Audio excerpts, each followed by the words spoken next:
Snow fell in slow, deliberate flakes over the modest village of Alderwick, settling on rooftops like a powdery hush, as if the world itself conspired to quieten on the night of the crime.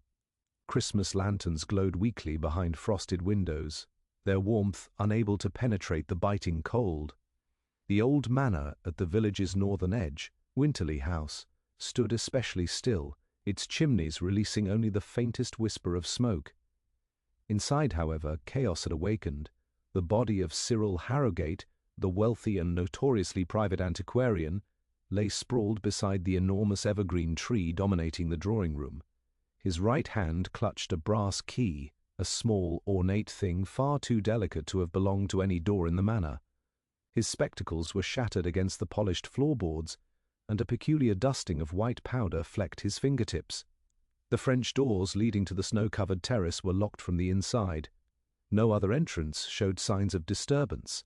A locked-room murder on Christmas Eve, it seemed impossible.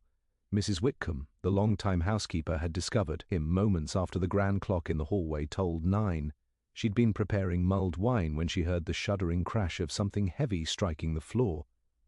By the time she reached the drawing-room, there he lay, lifeless, rigid, and oddly positioned as though placed deliberately rather than felled by violence.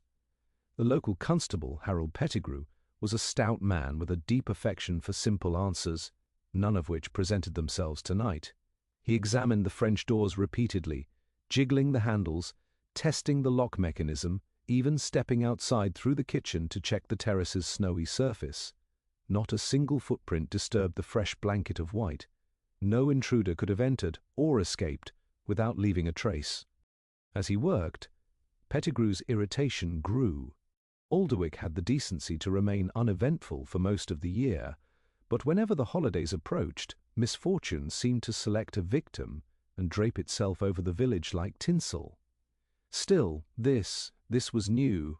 A man murdered in a room locked from the inside, with no weapon, no sign of struggle beyond shards of glass, and no motive anyone could name. And then there was the key. What would he be doing with such a thing? Pettigrew murmured aloud, studying it again. The metal was old but polished, carved with curling flourishes that hinted at foreign craftsmanship. It didn't resemble anything in Winterly House, whose furnishings leaned more toward English sturdiness than ornamented mystery. Mrs. Whitcomb shook her head tremulously. Mr. Harrogate kept to himself, Constable. Many of his belongings were peculiar, collectibles he called them, but I've never seen that particular key before. Was he expecting a visitor tonight? Pettigrew asked. Not to my knowledge. He preferred solitude on holidays. Pettigrew's moustache twitched in dissatisfaction. Solitude made for difficult investigating. Fewer witnesses, fewer justifications, more shadows where answers should be. Worse still, Harrogate was not known to have enemies. He had no close family, few acquaintances, no one to inherit anything of significance. His life held no obvious motive for murder. The crime seemed senseless. The constable looked around the drawing-room again. A single bauble lay smashed near the tree. The curtains were drawn fully shut. The hearth crackled softly. Everything looked ordinary, eerily so, except the powder. He crouched to touch the fine dusting on the victim's hand, rubbing it between finger and thumb. It was faint but gritty. Not flour, not plaster, not ash. Something unfamiliar, another piece of the puzzle that made no sense. Pettigrew was not a foolish man. He knew when he was out of his depth, and this felt like quicksand disguised as snow. Reluctantly, he reached for the telephone and placed a call that both comforted and humbled him. Less than an hour later, the motor car of Miss Helena Forsyth rolled up the drive, slicing through the winter quiet. A private detective with an eye for the unseen, Helena had solved more crimes in 5 years than most men did in a lifetime. Using logic sharpened to a diamond edge, known across several counties for her unerring instincts, Helena walked into Winterly House with a briskness that cut through the gloom like a blade. Pettigrew greeted her with visible relief. "Miss Forsyth, thank heavens you were in town. I fear this one's beyond me. It usually is when you call," she answered with a small smile, removing her gloves as she surveyed the room. Her gaze, clear and analytical, rested on the body first. "Tell me everything," He explained what they knew so far, including the locked doors, the absence of footprints, the strange powder, and the key. Helena listened without interruption, crouching gracefully beside the body as she examined Harrowgate's expression, the placement of his limbs, the fallen spectacles, the key clutched in his stiffening fingers. "The key troubles you," she observed. "It seems like nonsense," Pettigrew admitted.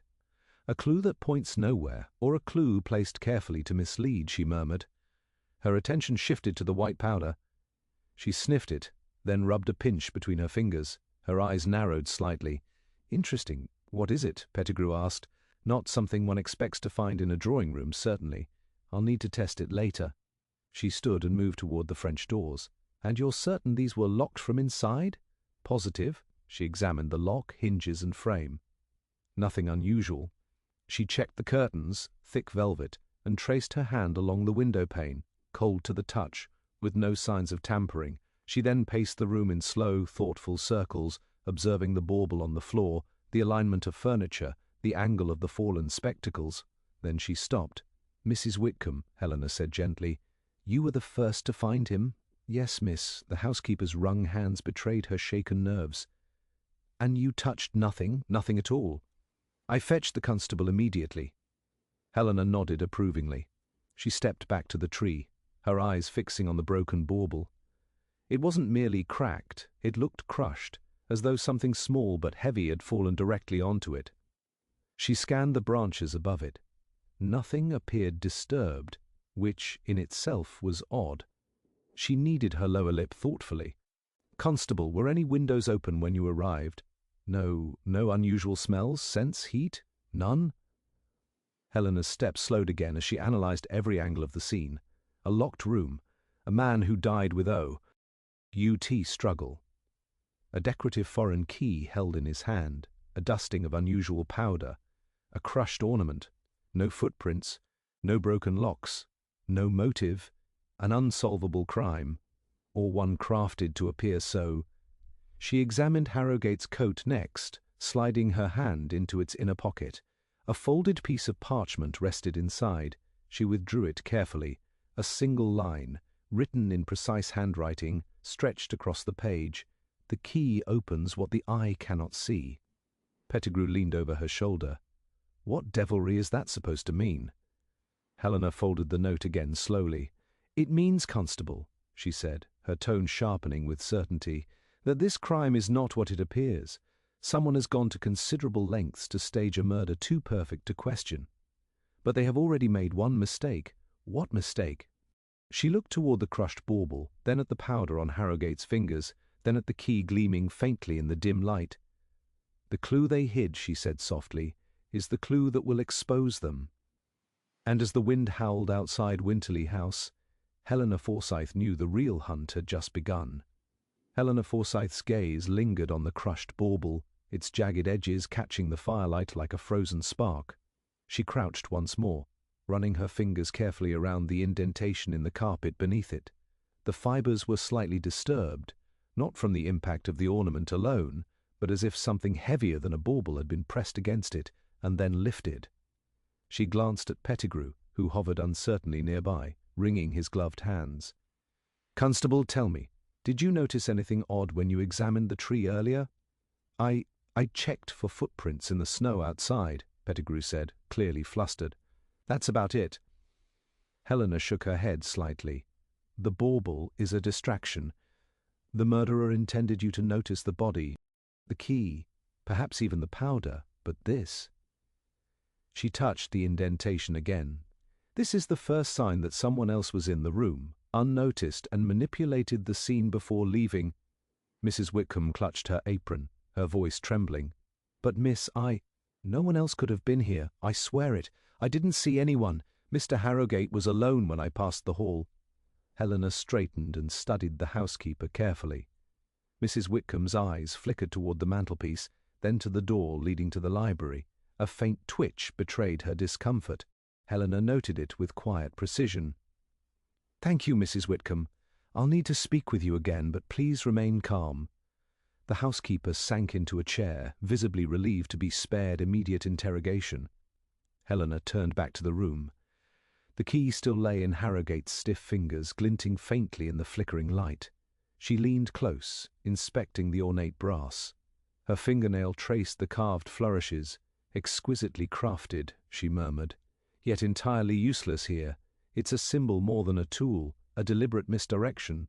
She examined the powder next. Taking a pinch between her gloved fingers, she inhaled faintly. There was an unusual scent, musty, with a trace of metallic tang. "Not chalk, not flour, and certainly not ash," she said. "Something imported, perhaps from his collection."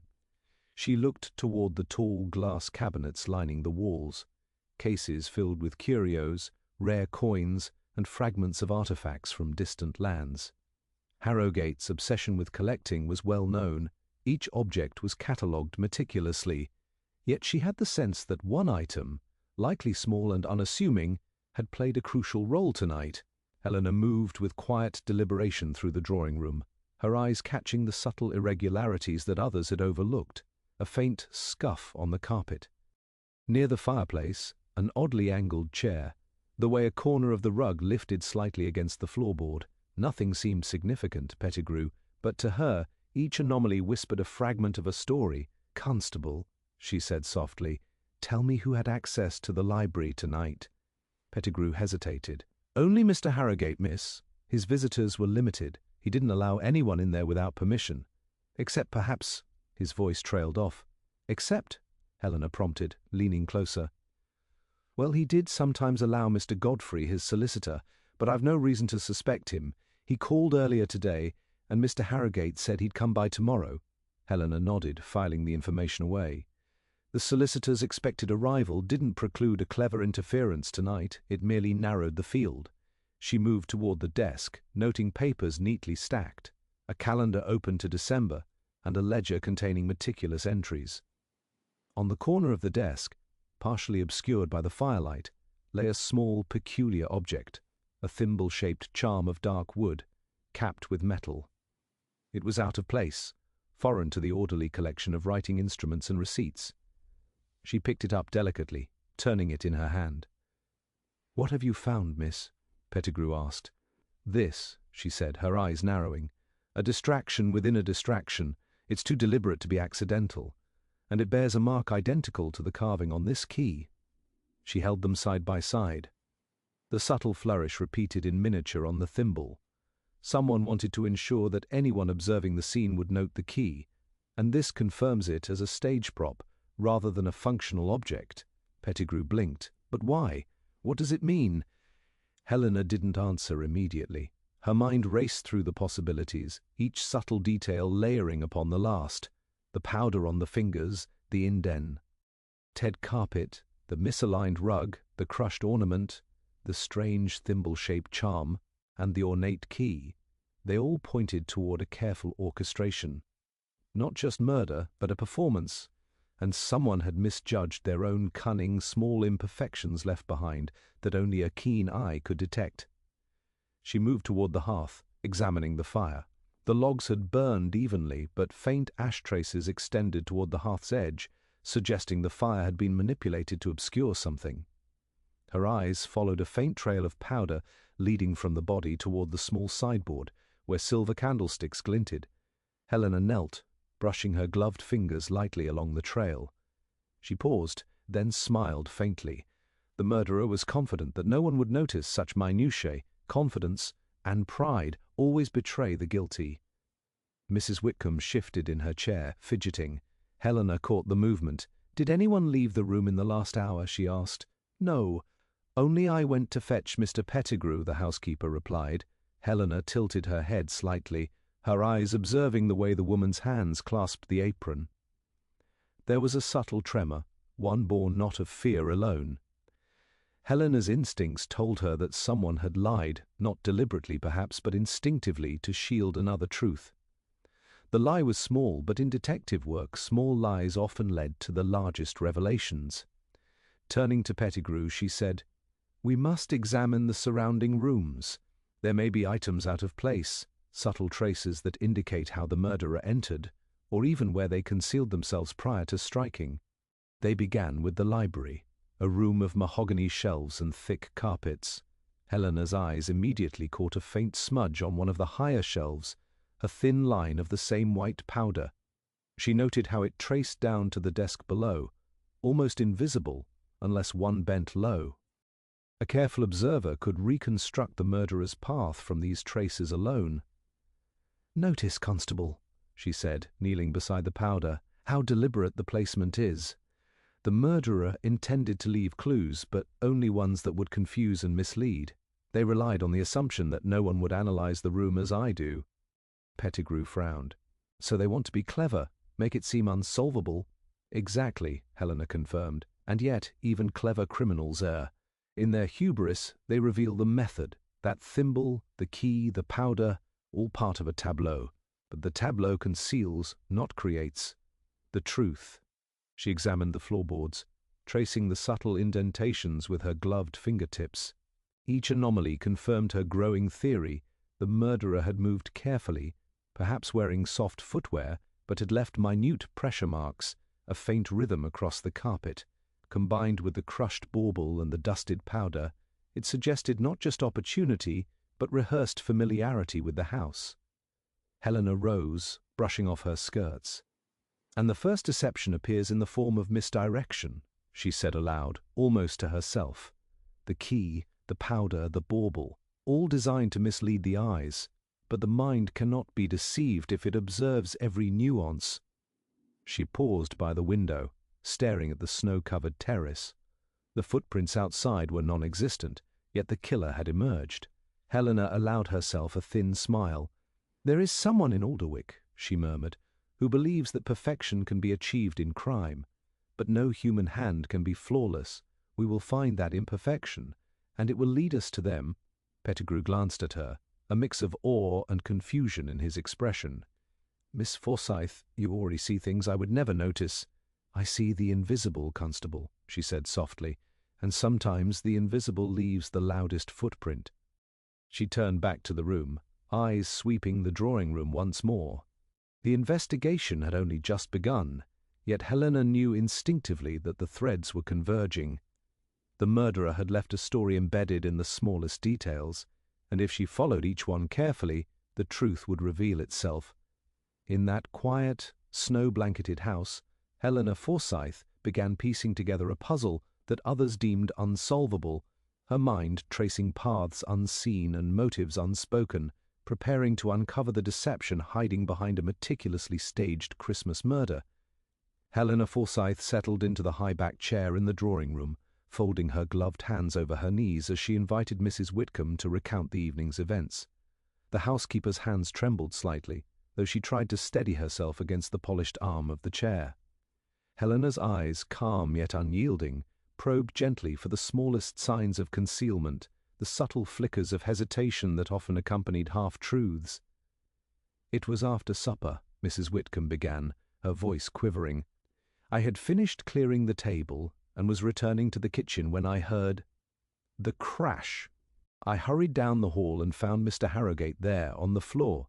I called for Constable Pettigrew immediately." Helena nodded, listening closely. "No one else had access to the drawing-room while you were preparing supper?" Mrs. Whitcomb shook her head. "No, miss. The servants' quarters were all accounted for. I was alone except for the cook, but she remained in the kitchen." "And the cook?" Helena prompted. "Mrs. Latham. She heard nothing unusual, I believe," Whitcomb replied, wringing her hands. "The kitchen was warm, the fire bright. I didn't ask her to leave. She said she'd stay near the stove." Helena made a note of it, her mind cataloguing every detail. Nothing overtly incriminating, yet something about Whitcomb's nervous glances suggested she might be shielding more than mere embarrassment. A servant's loyalty, or fear, could distort truth as much as a liar's intent. Next, Helena turned her attention to the family solicitor, Mr. Godfrey, who had arrived promptly upon receiving the morning's distressing news. He was a tall, slender man with precise movements and an expression of carefully maintained composure. Yet even in his stoicism, Helena detected faint tension, a twitch of the left eye, a brief clenching of fists as he recounted his morning. "I called on Mr. Harrogate earlier today, as per our appointment," he began, voice measured. "He declined to see me, citing a late delivery from one of his London associates. I left him my regards and promised to return tomorrow. I have had no further contact with him." Helena's gaze flicked toward the desk. "And you saw no one else in the house during that visit?" "Absolutely no one," Godfrey affirmed. Yet the rigidity in his shoulders betrayed an unease. Helena made a subtle note of it, filing away the minute inconsistencies for later cross-reference. "Did Mr. Harrogate mention any peculiar arrangements for the evening?" "Any guests, any deliveries?" Helena asked. "Nothing out of the ordinary," Godfrey replied. He was, as always, particular about the house and its privacy. He appreciated silence on Christmas Eve.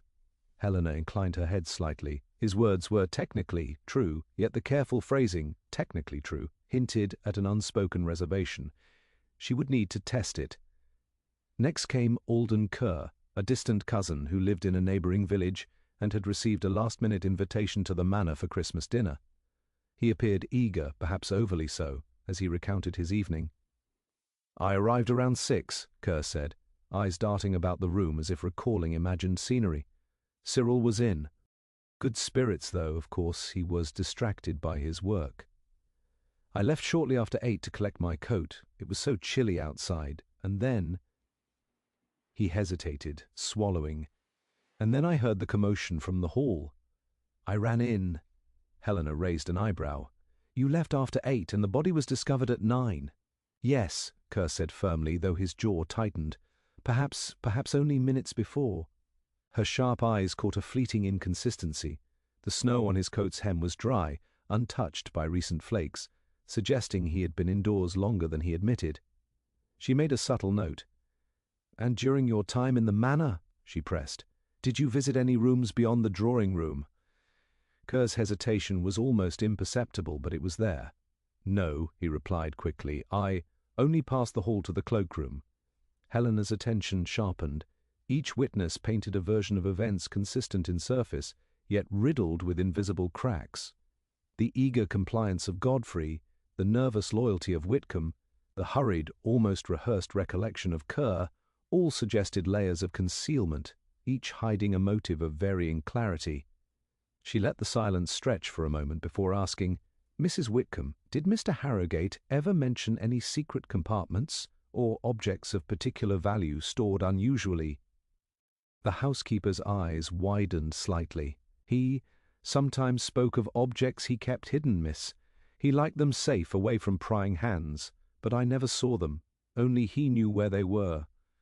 Helena's mind ticked through possibilities. Objects hidden from servants, secret passages, even decoy artifacts could all be woven into the crime tonight.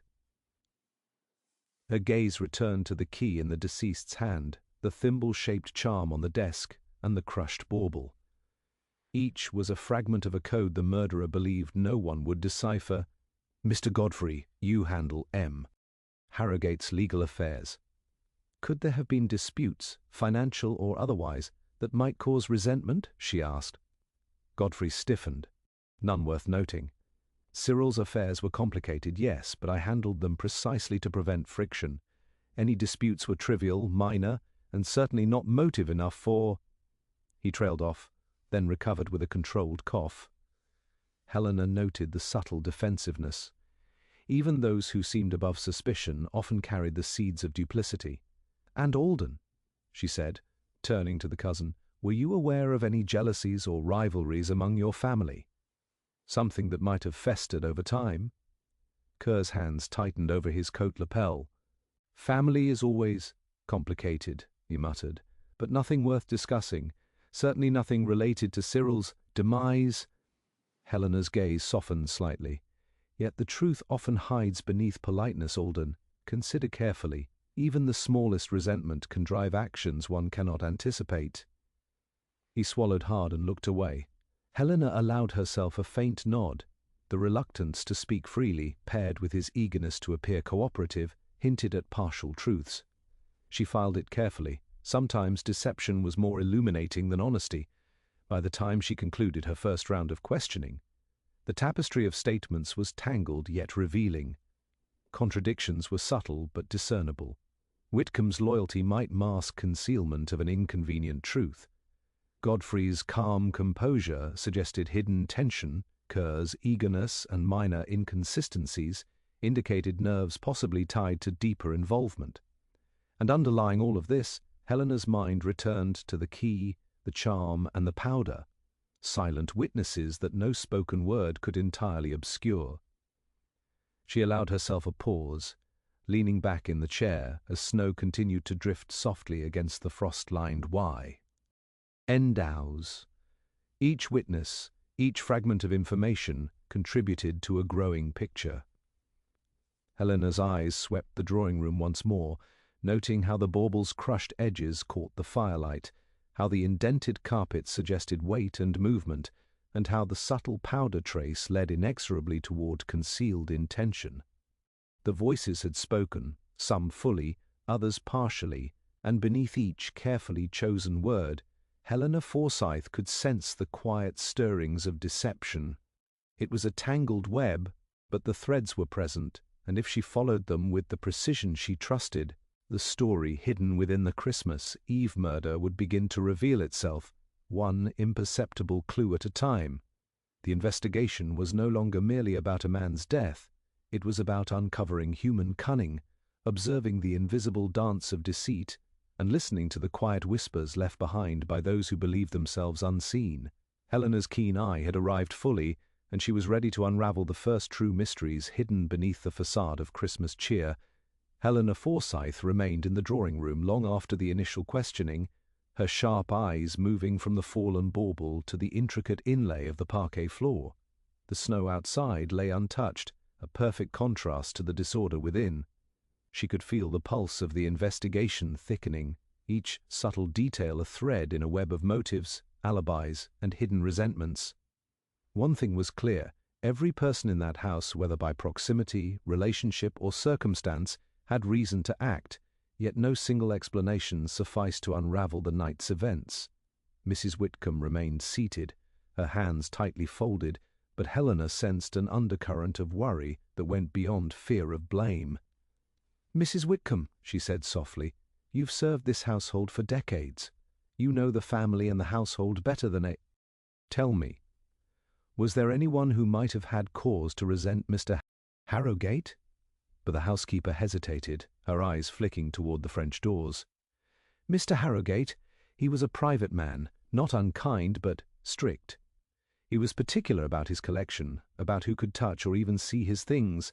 Some visitors, Mr. Alden for instance, might have grown frustrated by it, and Mr. Godfrey, well, he handles Mr. Harrogate's affairs, but sometimes the solicitor's meticulous ways displeased him. Perhaps they could have felt slighted." But Helena nodded, filing away the observation. Resentment, a seemingly minor emotion, often shaped actions with devastating precision. Yet she knew there was more. A motive was rarely a single thread. It was a weave of opportunity, temptation, and hidden desires. Alden Kerr's case was complicated. On the surface he seemed merely an eager relative, visiting for Christmas, yet Helena had noted the dryness of snow on his coat and the subtle hesitations in his statements. Jealousy could play a quiet role, a desire for recognition or inheritance simmering beneath the veneer of politeness. Yet alone it did not explain the careful staging, the key, the thimble, the powder. He may have had motive, but did he have cunning? But Godfrey's rigid composure suggested control, a mind accustomed to calculation. He handled finances, assets, and perhaps secrets. A lawyer, when pushed to extremes, could manipulate outcomes without leaving obvious traces. Could there have been a financial disagreement disguised by civility? Or did Godfrey fear exposure of something long buried in Harrogate's affairs? Helena considered the subtle defensiveness in his tone, and the quick recovery after each probing question. His motive, if present, would likely be cloaked in legality, his actions precise yet invisible. Helena returned to the key, a brass key, ornate, meaning, less to the manor itself, yet central to the stage set for death. Who had the foresight to place it, ensuring it would be discovered yet remain enigmatic? Who could manipulate the crime scene with the precision necessary to make a locked-room scenario appear natural? Whitcomb's knowledge of hidden objects in the house presented another possibility. The housekeeper's loyalty might have shielded a secret, either hers or someone else's.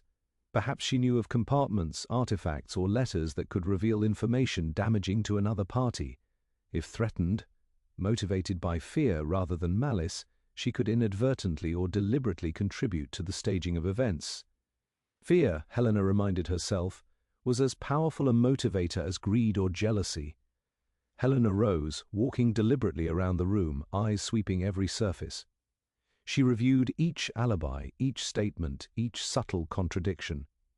Whitcomb's hands trembled, Godfrey's composure was taut with suppressed reaction, and Kerr's eagerness masked unease. Each had an emotional imprint, a subtle vibration of motive beneath their outward appearances, yet the puzzle resisted easy solution. No single thread explained the key's placement, the powder, the bauble, or the locked doors. The thimble-shaped charm on the desk nagged at her thoughts. A miniature reproduction of the key's flourish, it suggested intent and symbolism, a murderer wanting to appear theatrical, perhaps, or someone ensuring the discovery of a message only a keen observer would interpret. Who among the suspects possessed both the cunning and the knowledge to create such a nuanced deception? Helena turned to Pettigrew, who had grown increasingly restless. "Constable, revisit the timeline with me. Mr. Harrogate was last seen alive by Mrs. Whitcomb, correct?" "Yes," Pettigrew confirmed. "She heard the crash, then called me immediately. That's the only account of his final moments. Did anyone else arrive at the house in that hour?" "No," Pettigrew said. "Alden left to fetch his coat, as he said. The solicitor called but did not arrive." Helena folded her gloved hands. "And yet someone entered or manipulated the room in such a way that the crime appears impossible. Whoever did this knew the house intimately and planned for a meticulous display. That points toward internal knowledge. Someone who understood the layout, the security, and the routines." Whitcomb's lips pressed tightly together, her eyes fixed on the floor. Helena's gaze softened but remained sharp. "Mrs. Whitcomb, your loyalty is clear, but fear can cloud judgment. If someone asked you to move an object or hide a detail, would you obey?" The housekeeper swallowed audibly. I would, if it were to protect the family, or if I feared reprisal. But I did nothing tonight, I swear it." Helena's eyes did not leave her. "Sworn statements are only one layer. We must consider behavior, opportunity, and subtle inconsistencies. It is in these that the true motives hide." She turned her attention again to Kerr and Godfrey, contemplating the tangled web of human desire. Greed might have been a motive for Godfrey if he feared financial loss or exposure. Jealousy might have driven Kerr if familial recognition was at stake. Fear could motivate Whitcomb to act without malice. Revenge, though less obvious, was never entirely absent from human interactions, particularly when secret knowledge or past slights lingered. Helena examined the drawing-room once more, eyes sweeping the arrangement of furniture, the fallen ornaments, the indented carpet, and the fine dust of powder still lingering on the parquet. Each detail was a signpost, pointing toward invisible interactions, the unseen hand guiding the night's events. She felt the pulse of human intention in the room. Faint, but discernible. A rhythm of motives intertwining with opportunity. "Constable," she said quietly, "we must map the interactions, the movements, and the subtle pressures each person experienced tonight. Even the smallest hesitation, the smallest misstatement, can illuminate the hidden structure of this crime. Every suspect has motive, but motives overlap, contradict, and intertwine. Our task is to untangle them carefully." Helena moved to the window, looking out at the darkened terrace, the snow untouched except for her own tracks. The night seemed to watch her, holding secrets in its quiet expanse. Inside, she turned back to the drawing-room, where shadows lingered along the walls like silent observers. The room itself was a witness, preserving the evidence of human intent with an almost conspiratorial patience. Each suspect, she realized, was a fragment of a larger story, some fragmentary, some deliberate. The key, the charm, the powder, and the staged locked-room scenario were threads interwoven with human emotion, greed, fear, jealousy, and perhaps revenge. Helena knew that uncovering the truth would require more than observation. It required understanding how these motives collided, overlapped, and sometimes concealed one another. As she carefully considered each suspect, Helena could see the beginning of a pattern emerging, faint but discernible. The maze of motives was complex, yet the smallest imperfection, an overlooked hesitation, a misplaced object, an unnatural eagerness, could guide her through it. And she would follow that thread, patiently, inexorably, until the tangled web revealed the hidden hand behind Cyril Harrogate's death, and the staged perfection of a Christmas Eve murder unraveled before her keen, unrelenting eyes. Helena Forsyth stood near the drawing-room window, the snow falling steadily beyond the frost-laced glass. The quiet was deck, emptive. Inside Winterly House, activity hummed beneath a veneer of holiday calm. Pettigrew busied himself taking notes, and a messenger had arrived to collect the statements of Whitcomb, Kerr, and Godfrey. The constable, eager for resolution, moved with a brisk efficiency born of relief at the first glimmers of what he believed to be progress. The breakthrough came unexpectedly. Pettigrew held aloft a small envelope, its seal partially torn. "Miss Forsyth, we found this hidden in the library's lower drawer. It contains a letter from Mr. Kerr threatening Mr. Harrogate over some family inheritance. Surely this proves the motive." Whitcomb leaned forward, eyes wide with shock. Godfrey's brow furrowed, though he masked his reaction with a polite cough. Kerr flushed, the colour rising sharply to his temples, and he shifted uneasily. Helena took the envelope from Pettigrew, opening it carefully. Inside was a handwritten note, terse and angry, lamenting a perceived injustice over the family estate. On its surface it seemed damning.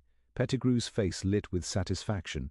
"It's him, Miss Alden Kerr. The case is solved. The threat, the resentment, it all adds up." But Helena's eyes lingered on the paper, on the neatly folded corners, and the perfectly deliberate handwriting. Something about the note felt off. The anger seemed more like performance than genuine emotion. The phrasing was careful, almost rehearsed, and the paper itself had been placed deliberately where it could be found. She looked at Kerr, whose posture now betrayed both unease and relief, as if he understood the note would shift suspicion away from him, or perhaps toward him superficially, while concealing a more dangerous truth. "Constable," she said slowly, "let us not declare victory too soon." Pettigrew frowned. "But, miss, the note practically confesses it. He threatens the deceased over inheritance. Isn't that enough?" Helena shook her head. Seldom is anything in a case so neatly resolved. Criminals enjoy their theatrics. A letter, a note, a conveniently discovered threat. These are distractions as often as they are evidence. True culpability rarely arrives in such a tidy package. The room grew quiet. Kerr avoided her gaze, glancing instead at Godfrey, then Whitcomb. Helena noticed the tiny tremor of his fingers, the way his right foot tapped lightly against the floorboards. Nervous, yes, but not guilty in the way Pettigrew assumed. He was performing relief, masking something deeper. Helena turned back to the letter, examining the ink, the paper, the fold lines. Her sharp mind traced the hand that might have written it. The folding was too precise for someone angry in the heat of passion. The handwriting, while appearing hurried, carried a controlled slant and spacing that suggested deliberate composition rather than spontaneous outburst. Someone had manufactured this letter to look incriminating, but the subtleties betrayed their care rather than their rage. Pettigrew, however, had already moved to confront Kerr. "Alden, you'll need to come with me to explain this," he barked, more out of excitement than procedure. Kerr's lips pressed together, and he followed the constable without protest. Whitcomb's eyes widened, and even Godfrey's calm exterior faltered for a brief moment. Helena remained still, hands folded. "Allow them to make their assumptions," she murmured softly. The letter was a lure, a false victory carefully staged to draw attention away from the truth. Someone clever had calculated exactly how the authorities would respond, leaving the first layer of the investigation neatly wrapped for easy discovery.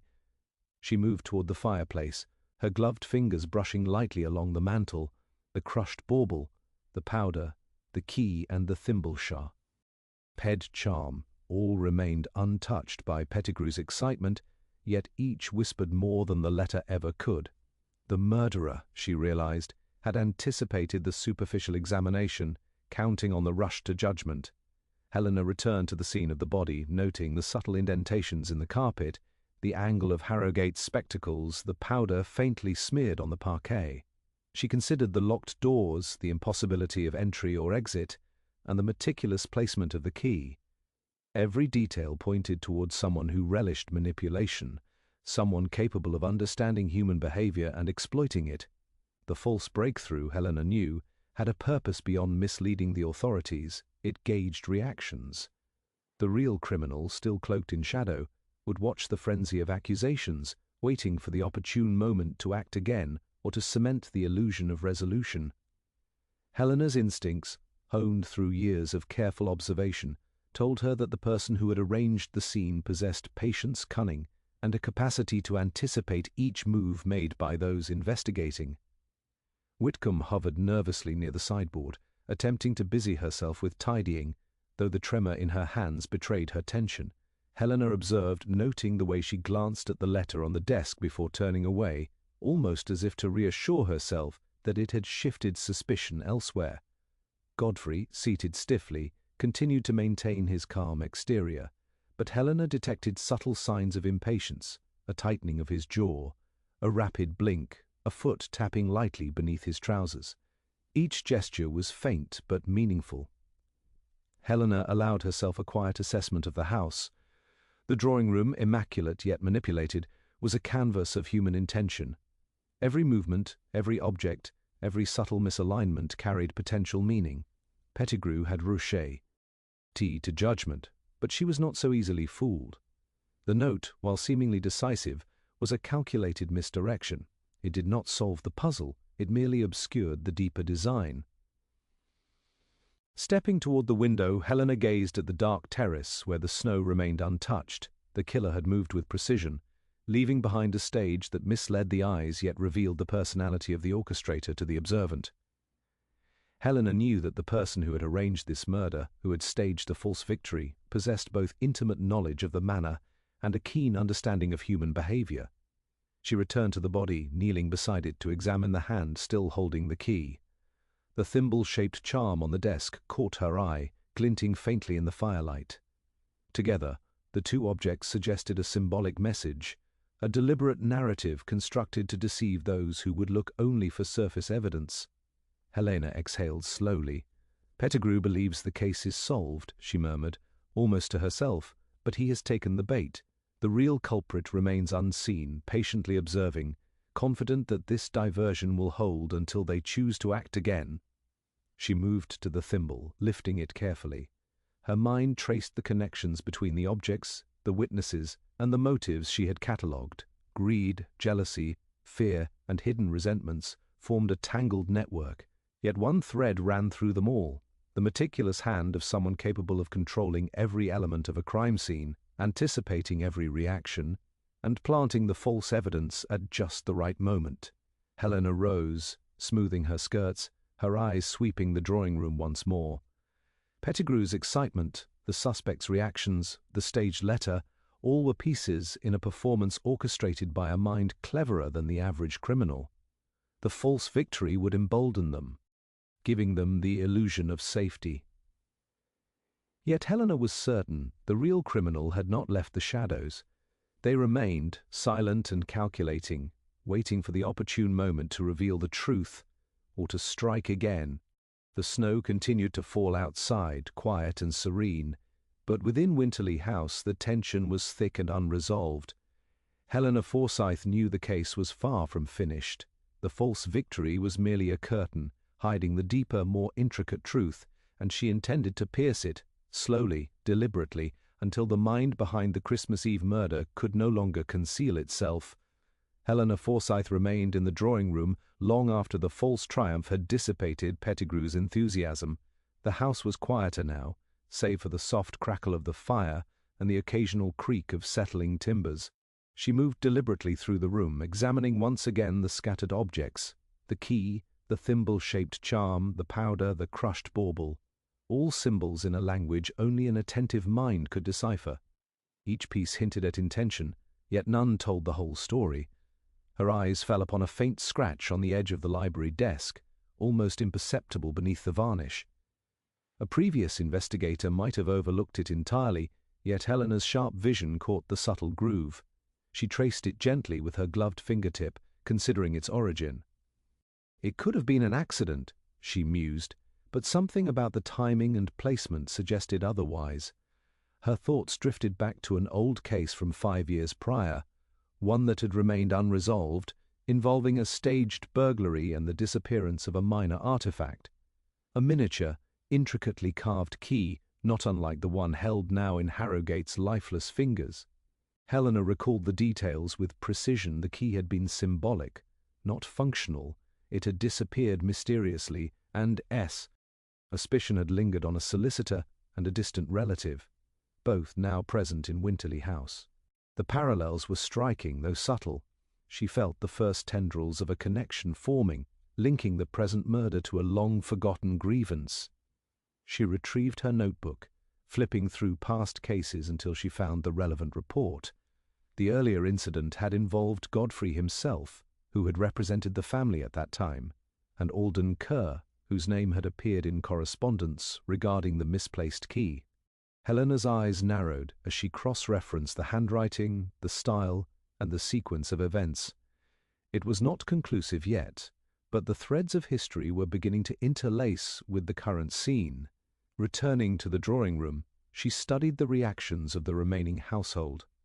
Whitcomb, seated near the hearth, appeared restless, fingers tracing the edge of her apron, while Godfrey maintained his stoic composure, though the subtle tension in his jaw remained. Kerr, ostensibly absent at the moment, had retreated to the library to compose himself, but Helena sensed his unease lingering in the air.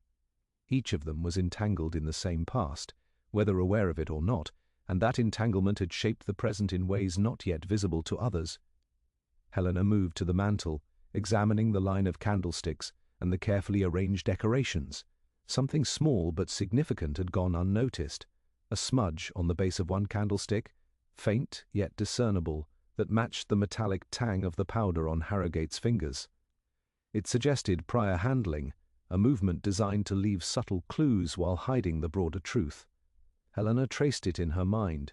Who among the suspects had the motive, the knowledge, and the audacity to manipulate the environment so deliberately? Her thoughts returned to the old case, to the missing key, and to the intricate web of human emotions that had persisted over years: resentment, perceived injustice, and the desire to control outcomes. The realization struck her with clarity. The crime was not merely an isolated act of opportunity or impulse. It had been incubating for years, shaped by past slights, unfinished business, and an intricate understanding of human behavior. Whitcomb's voice interrupted her reverie, soft and tentative. "Miss Forsyth, I don't know if it helps, but years ago Mr. Harrowgate mentioned a dispute between himself and his cousin Alden. Something about a collection, I think, that was promised long ago but never delivered. He was upset, but I didn't think it would amount to anything serious." Helena's eyes glinted. "A dispute over collection items," she murmured. "And these items, perhaps the missing key from the old case? A symbol, rather than a tool, intended to provoke or intimidate. It would explain the manufactured notes, the staged anger, the false victory Pettigrew so eagerly embraced." Godfrey's measured tone interjected, calm but watchful. "Miss Forsyth, are you suggesting that events from years ago have any bearing on tonight's tragedy? Surely past grievances do not dictate present actions." Helena looked at him steadily. "Sometimes they do, especially when those past grievances are unresolved, festering beneath the surface and combined with opportunity and meticulous planning." Her gaze swept the room, landing on subtle indicators: Kerr's slightly damp cuffs from an indoor corridor, Whitcomb's nervous fidgeting, Godfrey's taut composure, the deliberate placement of the key and charm. All were clues, but Helena sensed a pattern. The past had created a pressure point, and tonight's murder was the release. The crime was not simply about inheritance, nor mere resentment. It was the culmination of years of human tension, of slights remembered, of symbolic gestures long postponed. Helena's eyes returned to the key, now lying prominently on the floor near the fireplace. She crouched, considering the careful craftsmanship and the deliberate flourish. A miniature thimble-shaped charm nearby suggested continuity, a deliberate echo of the old case. Her mind traced the sequence, the placement of objects, the careful manipulation of powder, the crushed bauble and the staged note, all pointed to someone with intimate knowledge of both the house and the prior incident. She realized suddenly that the murder could not be understood without considering the network of relationships over time. Alden Kerr, the disgruntled cousin, had both opportunity and motive, but so too did Godfrey, whose involvement in the past case provided knowledge and leverage. Whitcomb, loyal yet fearful, had the potential to aid or obscure, perhaps unknowingly, in service of protecting one party or another. The crime was the product of accumulated tension, a convergence of hidden histories, not a single moment of impulsive violence. Helena's thoughts circled the interconnectedness of past and present, the subtle smudges of powder, the strategic placement of the key, the thimble charm and the crushed ornament. All were signs not only of the immediate crime but of old grievances, carefully manipulated to appear spontaneous. She could see the web forming, linking suspects through time, memory, and unresolved conflict. Pettigrew, still giddy from the supposed resolution, had returned from escorting Kerr to a nearby room. He exclaimed, "Miss Forsyth, it's all over. The evidence, the letter, it's conclusive. Alden Kerr guilty of murder and the motive is clear." Helena regarded him quietly. "Constable, the truth is never as simple as it appears. The letter was planted to mislead, and the true motive lies not only in the present but in the past. Old debts, old slights, unresolved conflicts. Until we understand those connections fully, no declaration of victory is justified." Whitcomb's eyes flickered nervously between Helena and Pettigrew. Godfrey's expression remained controlled, but Helena caught the almost imperceptible tightening of his fingers. The shadows of the past had entered the present, and in the quiet house, the unresolved history of grudges, secrets, and symbols hung thick in the air. Helena rose, her mind mapping the intricate web of relationships. She knew that the next steps would require carefully untangling these threads, probing the buried memories of each suspect, and reconstructing the sequence of human intention that led to Harrogate's death. The crime, she realized, was not merely a single act, but a culmination of years of interconnected lives, a tapestry woven from both old and new resentments. As the snow drifted softly against the window panes and the fire crackled quietly in the hearth, Helena Forsyth understood with absolute clarity that the true story of Cyril Harrogate's murder lay buried not just in the room before her, but in the lives, histories, and secret enmities of those surrounding him, and she was determined to uncover it, thread by thread, until the shadows of the past no longer hid the hand that orchestrated this meticulously staged Christmas Eve crime. Helena Forsyth stood in the drawing-room, her gaze fixed on the familiar ensemble of clues, the key, the thimble-shaped charm, the faint powder smears across the parquet, and the crushed bauble that had first drawn her attention. The room was quiet, almost oppressively so, as if the house itself were holding its breath. The snow outside muffled all sound, leaving only the faint creak of settling timbers and the occasional pop from the fire. Helena knew that the next step required more than observation. She needed to draw out a reaction, to force a subtle truth to reveal itself in an otherwise controlled environment. "Constable," she said softly, "we've relied heavily on statements and physical evidence, but sometimes the human mind is the most telling witness.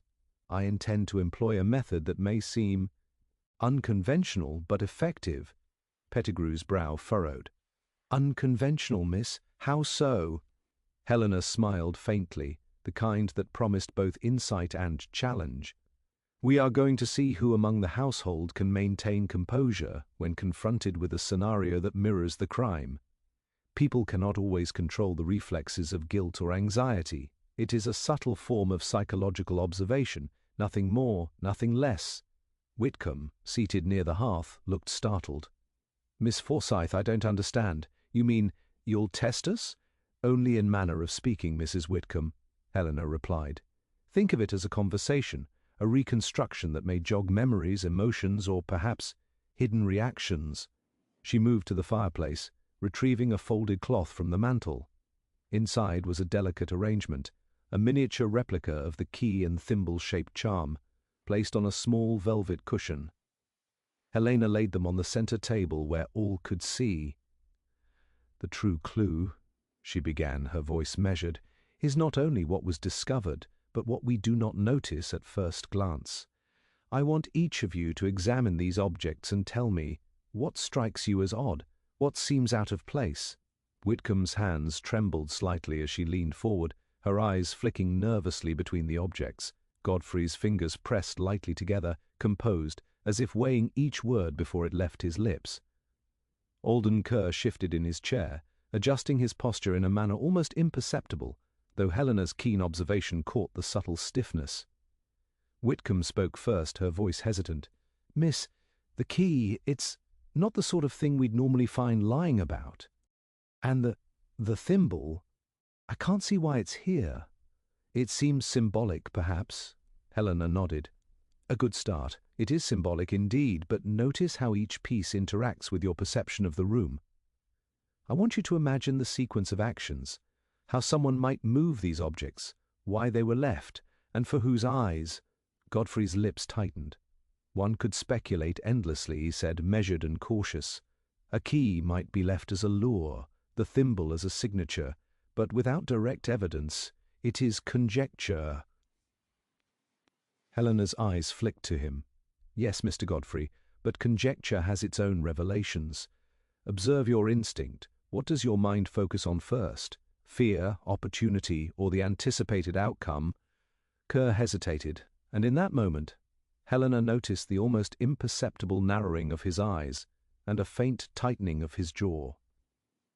It was a reflex, a fleeting crack in the carefully constructed persona he presented during questioning. "You notice it, do you not?" Helena said softly, letting her gaze rest on him. "Something feels wrong, despite the surface order. Perhaps a memory, a moment you wish to suppress." Kerr's hand twitched, as if he wished to adjust the placement of the miniature key, then froze mid-motion. Helena's eyes glimmered with quiet triumph. The slightest deviation, the unconscious reflex, revealed more than his words ever could. He was attentive, aware, and deeply concerned about the interpretation of these objects. It was not mere nervousness, it was a silent signal, a fissure in the facade of composure. "Imagine," Helena continued, keeping her tone calm, "that these objects are the scene of the crime in miniature. Each movement leaves a trace, however subtle. Some traces are physical, like powder or indentations. Others are emotional, reflected in the subtle reactions of witnesses. Watch how even the smallest detail can betray truth." Whitcomb's eyes widened slightly as she traced her fingers near the edge of the cushion, careful not to touch the objects directly. Godfrey's expression remained composed, yet Helena noted the subtle shift in his posture, a brief stiffening as his mind catalogued the significance of the items. Kerr's reaction, however, was unmistakable. His attention to detail, the involuntary gestures, and the micro-expressions spoke volumes. Helena rose, pacing slowly around the room, her gaze never leaving Kerr. "You see, Constable, this is more than observation of objects. It is observation of intention, reflex, and the smallest fissures in human control. Guilt, memory, or fear will betray even the most meticulous among us." Kerr shifted again, almost imperceptibly, his eyes flicking to Whitcomb, then Godfrey, before returning to the miniature key. Helena allowed a few seconds of silence to stretch, letting the tension accumulate. In that moment, the atmosphere itself seemed to carry the weight of unsaid truths. Finally, she spoke, softly but firmly. "Consider how the original key was left, how the powder was placed, the bauble crushed, and the letter discovered. Someone orchestrated these events with precision, anticipating how each observer would react. And yet, in the midst of their careful design, a subtle truth reveals itself. Reactions cannot be wholly contained." Kerr's face paled slightly, his hands curling into fists in his lap. The careful composure that had guided his statements was cracking, revealing a tension he could not completely mask. Helena allowed a faint smile. The unconventional tactic had borne fruit. The psychological prompt, the miniature reconstruction, had forced an involuntary response, a small, almost invisible signal that suggested deeper involvement, or at least intimate knowledge of the staging. Whitcomb's shoulders relaxed slightly, as if the exercise reassured her loyalty had not gone unnoticed. Godfrey's mask of control remained intact, yet Helena noted the subtle micro-expressions, the brief blink, the tightening around the eyes, that suggested unease. Every observer had reacted, but only one with the perfect combination of restraint and fissure that spoke to a hidden hand. Helena moved closer to the objects, examining them once more under the firelight. The miniature key, the thimble, and the careful arrangement spoke of deliberate symbolism. The murderer had not merely committed a crime, they had constructed a psychological puzzle, knowing that human reaction would betray them if observed with sufficient attention. "Constable," she said quietly, "we are not merely following evidence, nor merely interviewing suspects. We are tracing intention itself. Observe closely, and you will see what even the physical clues cannot disclose." Pettigrew nodded, his earlier impatience replaced by a growing respect for Helena's methodology. He glanced at Kerr, noting the subtle tension still lingering in the cousin's posture. Helena's gaze, unyielding, remained fixed on the same figure. The unconsciously betrayed fissure in composure had revealed far more than any document or physical trace ever could. Helena exhaled softly, folding her gloved hands. The conventional clues were deliberately misleading. The false letter, the staged powder, the crushed bauble, they were all distractions. But observe the behavior, the instinctive reactions, the tension in the hands, the micro-movements, and the faltering glances. It is here, in these unconventional details, that the truth begins to emerge.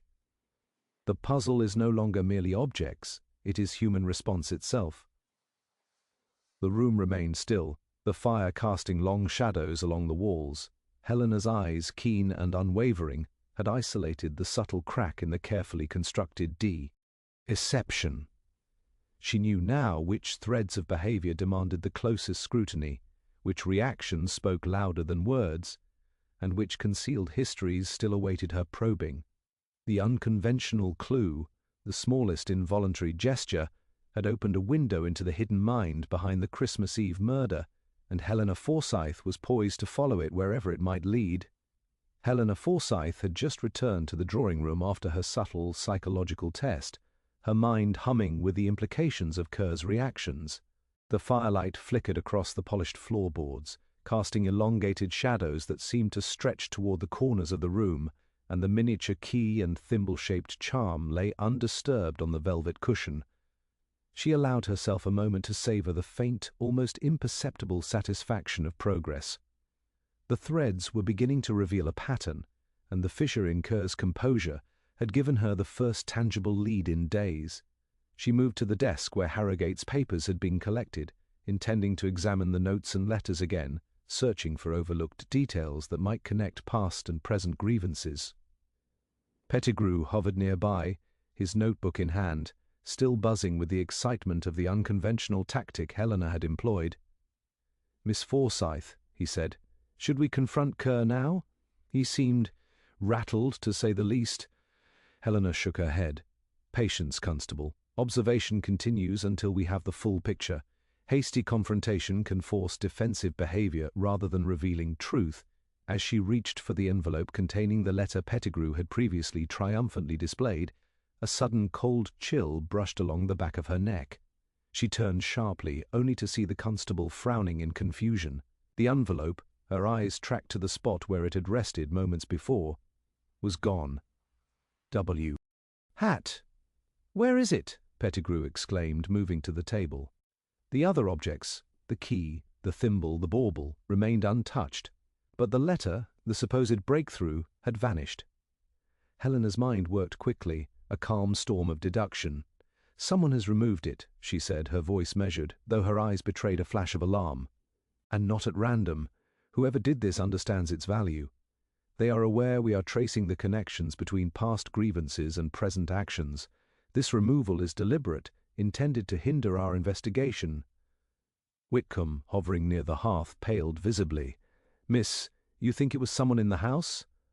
Helena's eyes swept over her, noting the slight quiver in her hands and the nervous tightening of her jaw. "Perhaps.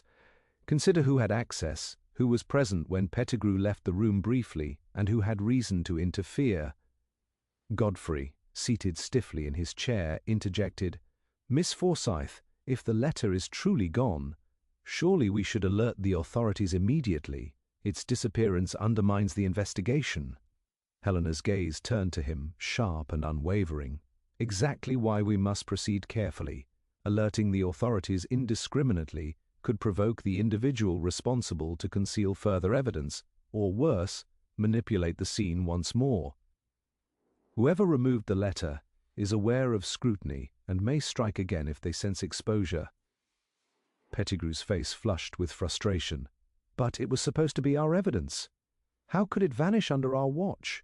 Helena crouched slightly, scanning the floor for any sign of disturbance, scuff marks, dislodged dust, or traces of powder.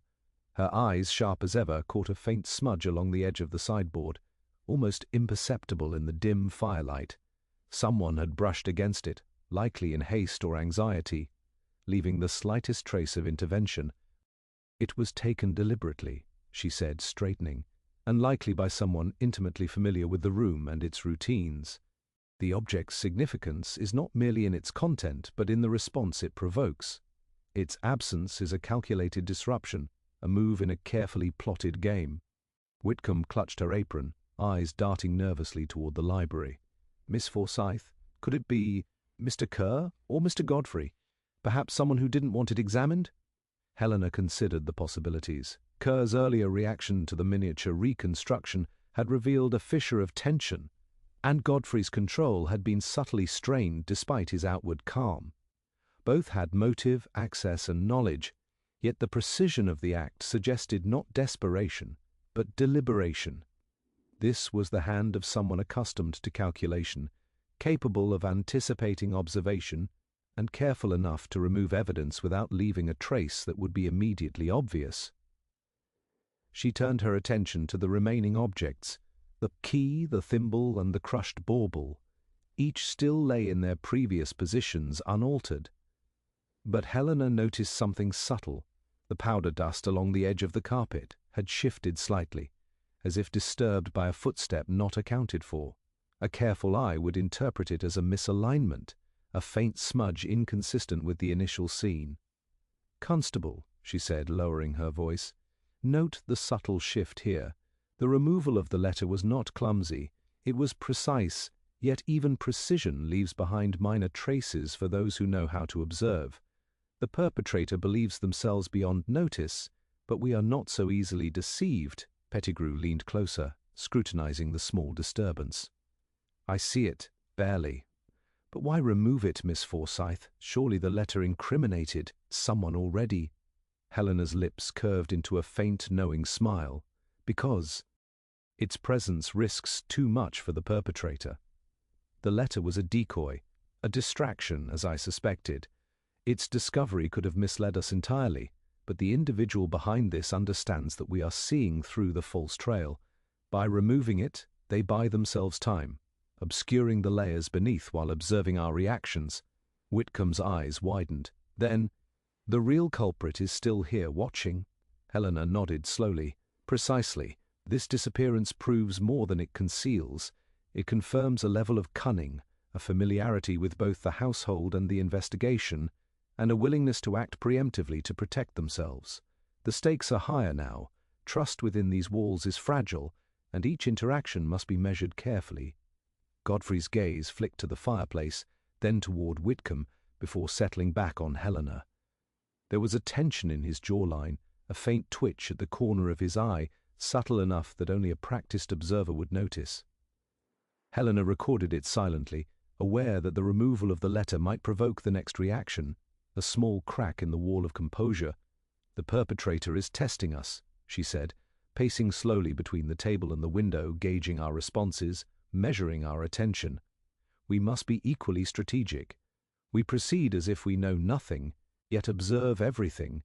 Every glance, every hesitation, every small gesture may reveal more than any document. Pettigrew exhaled heavily, rubbing his temples. So the case isn't solved after all. Not by a long shot.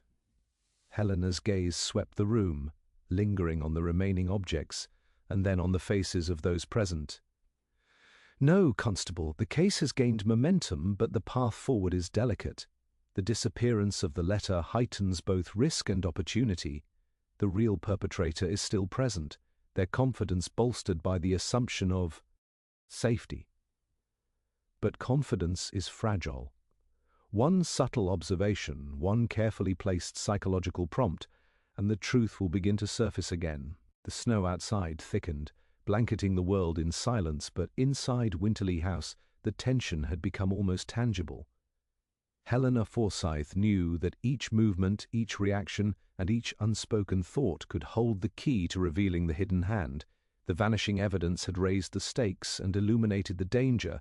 Someone was actively working against the investigation, and the house itself was now a stage for a battle of wits. She returned to the window, her mind racing with possibilities, reconstructing the timeline, the motivations, and the subtle behaviors she had catalogued. The next step would require patience, precision, and the willingness to follow the faintest trace, no matter how ephemeral. The perpetrator believed they were safe in the shadows. Helena Forsyth knew otherwise. The game had escalated, and she intended to uncover the truth before it could disappear entirely. The house had settled into a fragile quiet after the vanishing of the letter, yet the tension was far from dissipated. Helena Forsyth lingered near the window, her mind spinning through possibilities and permutations of motive, opportunity, and timing. Outside, the snow fell in dense, muffling flakes, concealing footprints and masking any approach. Inside, the household moved with cautious awareness, each shadow potentially hiding intent. Helena's eyes flicked to the remaining objects on the table, the miniature key, the thimble-shaped charm, the crushed bauble, all reminders that subtlety was the perpetrator's weapon and patience was hers. Pettigrew was pacing near the hearth, muttering about the missing letter and the implications of the vanished evidence, when a sudden, sharp noise interrupted the quiet. It came from the direction of the library, a crash, followed by the sound of scuffling, almost immediately stifled. Helena's instincts went taut, every muscle alert. "Constable!" she called, voice firm but calm. "Stay here and ensure no one leaves the room. I will investigate." She moved quickly toward the library, noting the subtle tremor in Whitcomb's hands and the taut posture of Godfrey. Alden Kerr lingered near the drawing-room doorway, his composure fraying at the edges, eyes darting toward the library as if anticipating what she might find. Helena reached the door and paused, listening. There was silence, now ominous in its stillness, broken only by the faint crackle of the fire from the adjoining room. With deliberate caution, she pushed the door open. The library was in disarray. A chair had been overturned, books lay scattered across the floor, and in the center of the room, a body slumped against the wall. Helena's sharp eyes immediately identified the victim, Pettigrew. The constable was conscious but groaning, clutching his side where a crimson stain was slowly spreading across his coat. A heavy object, a bronze candlestick, lay nearby, its base smeared with blood. Helena knelt beside him, her hands steady despite the rush of adrenaline. "Pettigrew, can you hear me?" He blinked, struggling to focus. "Miss Forsyth, someone attacked the letter.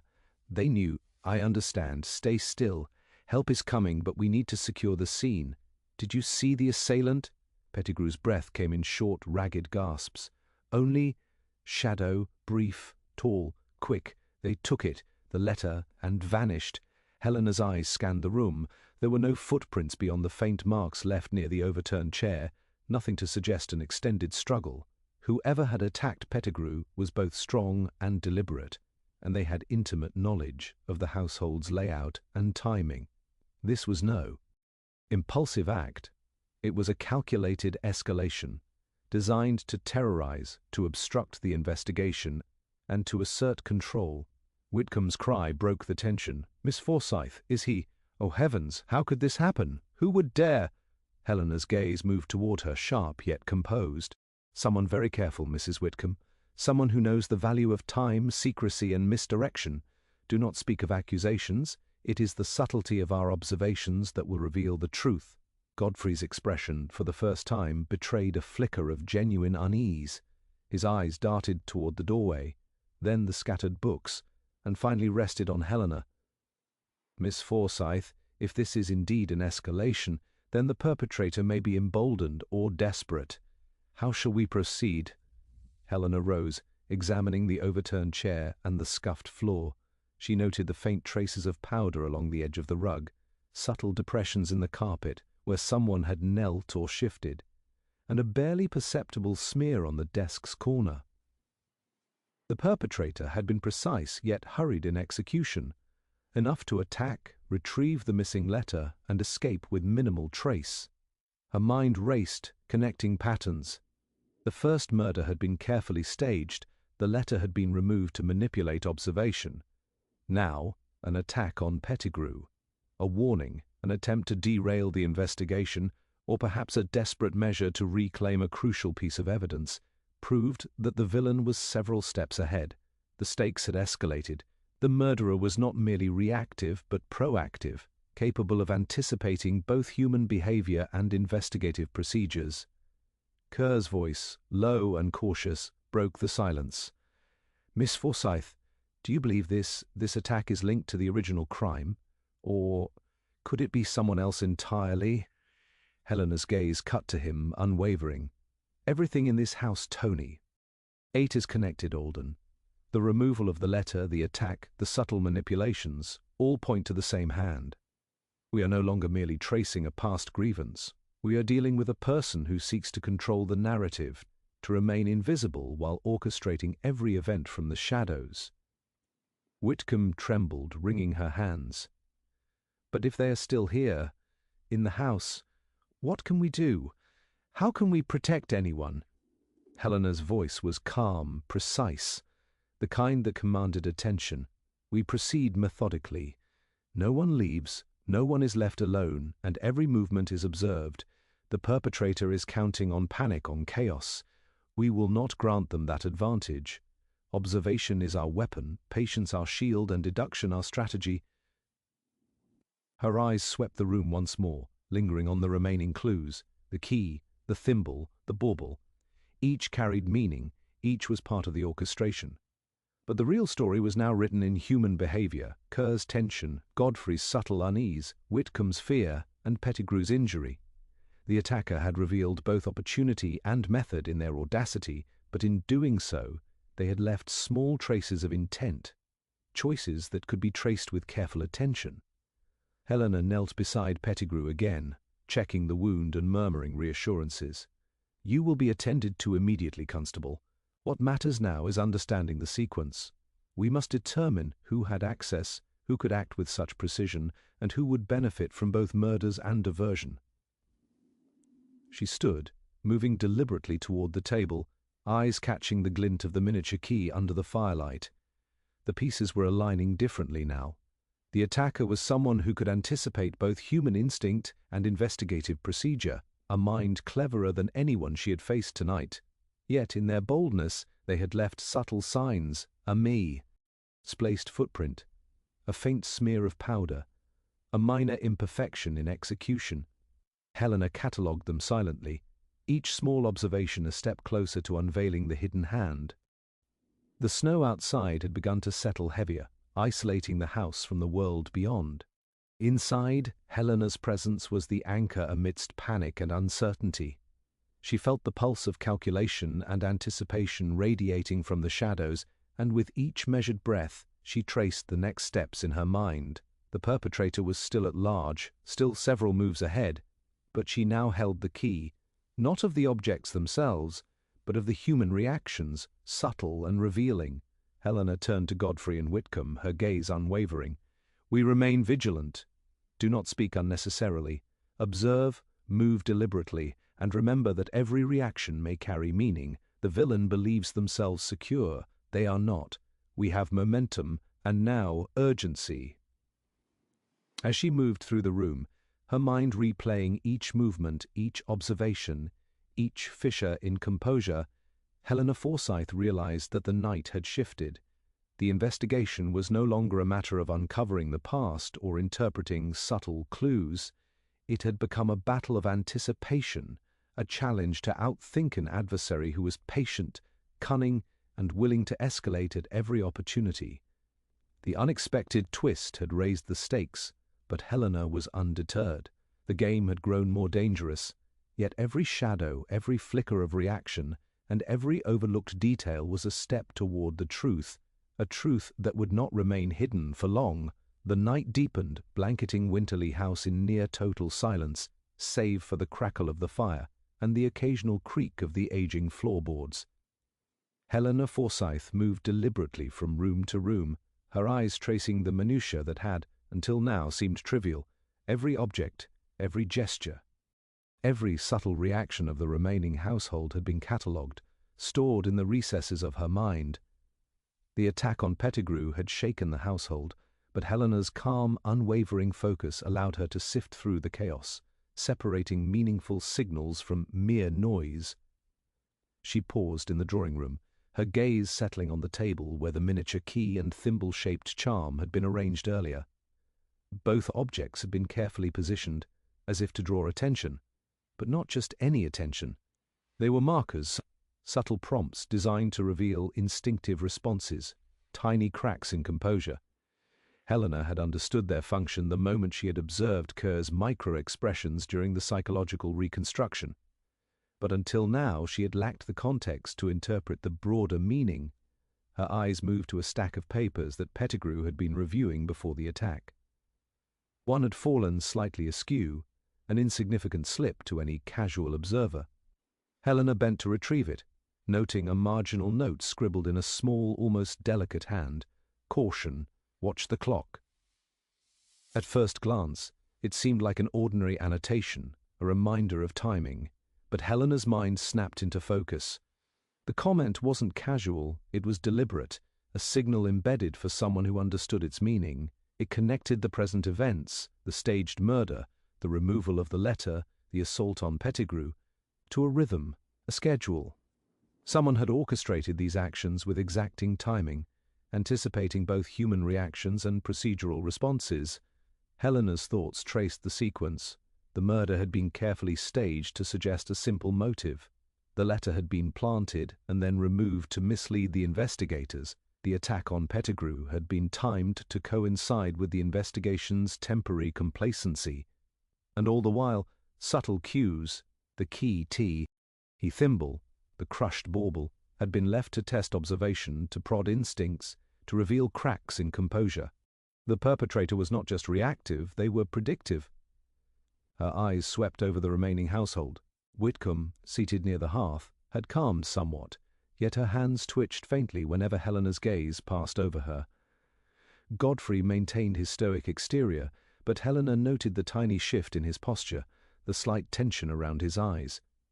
Kerr had retreated to the library, ostensibly to compose himself, but Helena could see the repeated glances toward the table, the restless tapping of his fingers, a subtle repetition that revealed both preoccupation and unease. It was then that a single previously overlooked detail crystallized in Helena's mind, the placement of the thimble-shaped charm. On the surface it seemed merely ornamental, a curiosity chosen to mirror the key, yet its position, angled slightly toward the fireplace, suggested intentionality. Someone wanted it noticed in a particular sequence, drawing attention from one object to another, guiding the observer's eye. It was a breadcrumb, a psychological cue, placed not to deceive entirely but to provoke an instinctive reaction. Helena retraced her observations from the night, connecting the gestures, the slips of expression, the minor disturbances in the room. Every move, every tremor, every hesitation formed a lattice of intent. And at the heart of that lattice was one undeniable conclusion: the murderer was someone intimately familiar with the house, its routines, and the people within it. Every deviation from expectation was calculated, every minor clue a test. Her gaze drifted to the clock on the mantel, a heavy brass piece that had dominated the room's attention throughout the evening. It ticked steadily, oblivious to the tension, yet its hands marked more than time. They marked opportunity. The marginal note on Pettigrew's papers, "Caution, watch the clock," was a reminder that the killer operated not merely with precision of execution, but according to a meticulously planned schedule. The first murder, the planted letter, and the attack on Pettigrew all fell into a pattern of timing and psychological manipulation. Helena's eyes narrowed. The missing letter, far from being merely a piece of evidence, was part of a larger design. Its disappearance had forced her to rely on observation and deduction, guiding her to notice the small behaviors, the subtle reactions, and the otherwise invisible threads connecting past and present grievances. The pattern, elusive until now, was emerging. The killer sought not only to commit murder, but to choreograph the entire investigation, using fear, misdirection, and controlled revelations as instruments of control. She returned to the table, examining the key and thimble once more. It was a sequence she had failed to see earlier. The key represented access, opportunity, and the original grievance from years past. The thimble mirrored it, a symbol of minute, controlled manipulation, a tiny hand guiding events without overt presence.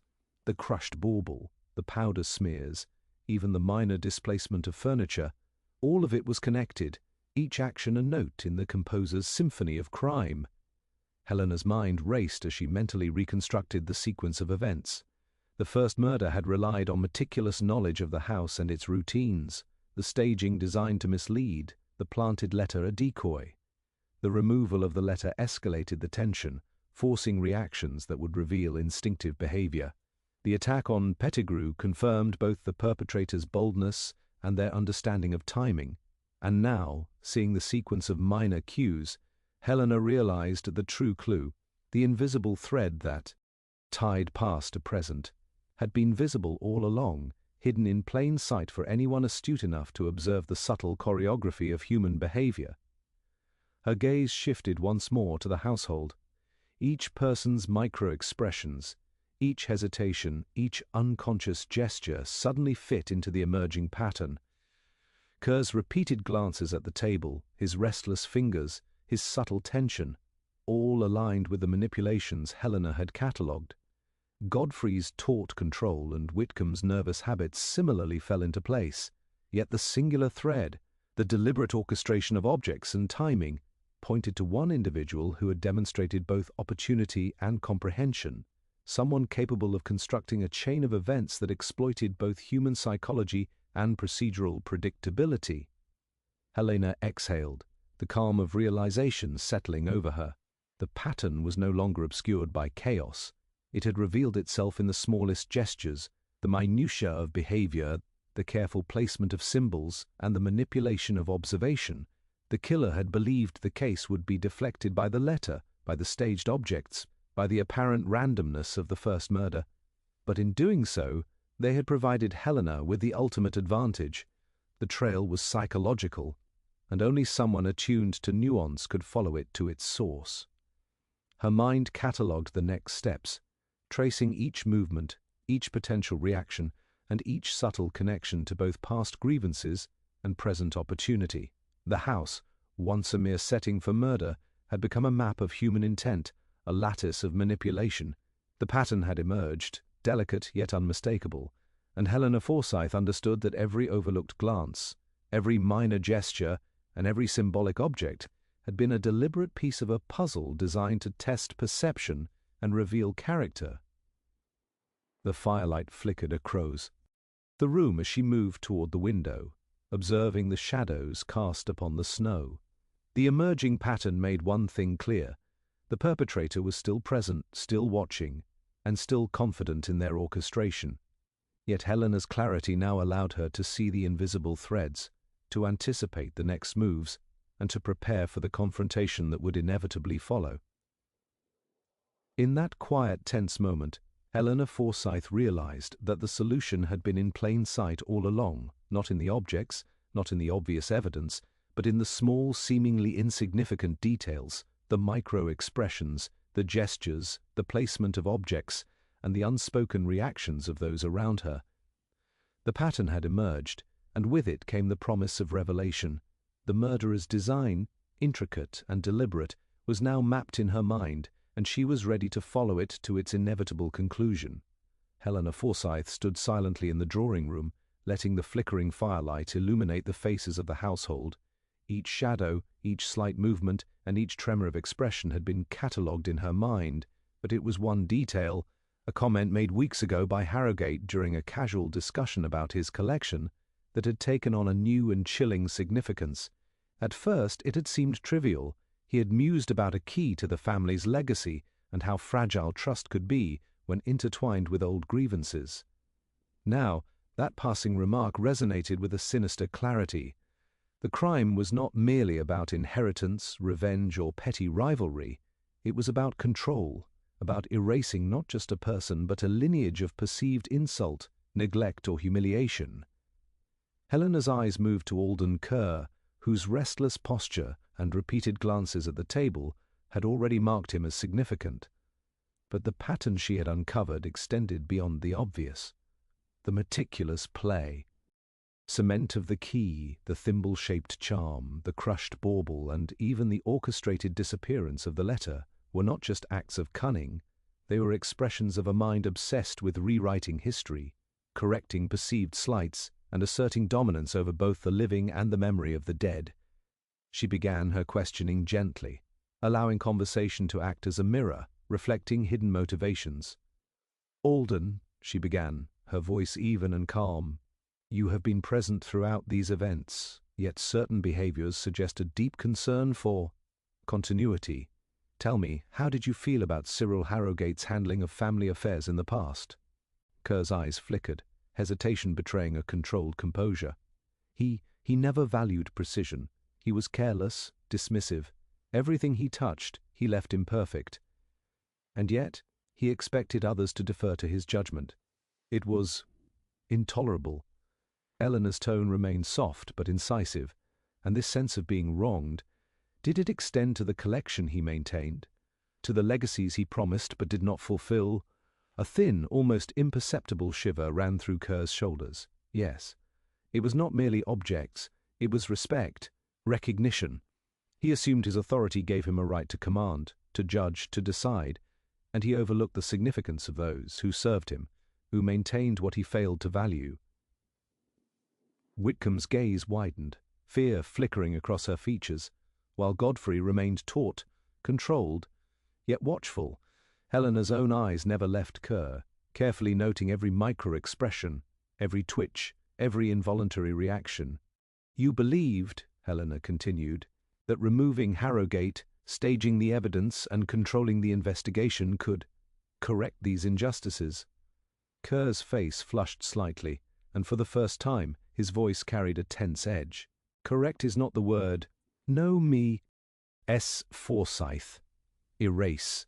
Correct implies fairness, balance." He disrupted the order. He disregarded what was rightfully mine, what was owed. If one can remove the problem entirely, then the balance is restored. Helena absorbed the words, her mind assembling the psychological architecture of the crime.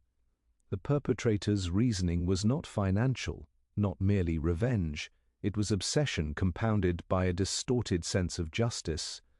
Kerr had acted to impose order on his perception of a chaotic, disrespectful world, using violence and manipulation as instruments to assert absolute control. Every detail, the initial murder, the letter's manipulation, the attack on Pettigrew, the careful placement of symbolic objects, was consistent with a mind fixated on precision and psychological domination. She allowed a pause, giving space for reflection, for subtle cracks to appear. Kerr shifted in his chair, and Helena observed a momentary hesitation, a flicker of guilt or fear perhaps, but more revealingly a flash of satisfaction, an acknowledgement that his plan had been both cunning and personally fulfilling. The depth of the obsession became clearer. It was not merely about what had been taken or overlooked, but about establishing a narrative in which Kerr alone determined value, meaning, and consequence. Tell me about the key, Helena pressed gently. It seems trivial to some, yet you have treated it as a symbol. Why? Kerr's fingers tightened on the arm of his chair, a slight tremor betraying emotion. The key, it is more than a trinket. It represents access, trust, legacy.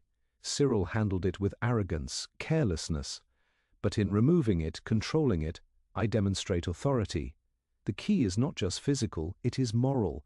It is the balance of right and wrong, and it must be in capable hands. Helena's mind pieced together the chronology with startling clarity. The initial murder, staged to mislead, the planted and removed letter, the attack on Pettigrew, the subtle cues in the room, all were manifestations of this central obsession, a desire to exert control, to dominate perception, to erase what was considered careless or disrespectful. The motive was not simple greed or vengeance, it was a meticulous obsession, a psychological need to rewrite reality according to one individual's standards. Whitcomb's hands trembled, voice barely above a whisper. So, it wasn't just money or inheritance, it was him deciding what was right. Helena inclined her head. Exactly. The crime was personal, psychological, and symbolic. It was the product of a mind that conflates authority with justice, perception with morality.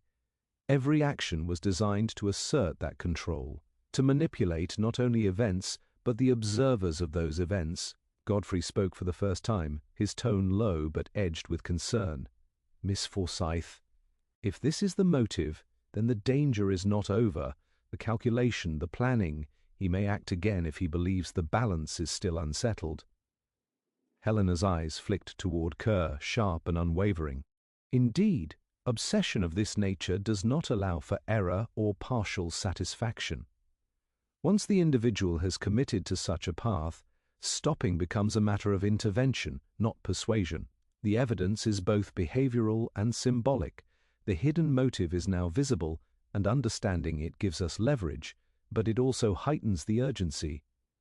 Kerr's expression darkened, subtle yet unmistakable, a mixture of defiance and anticipation, as if he had long expected this revelation.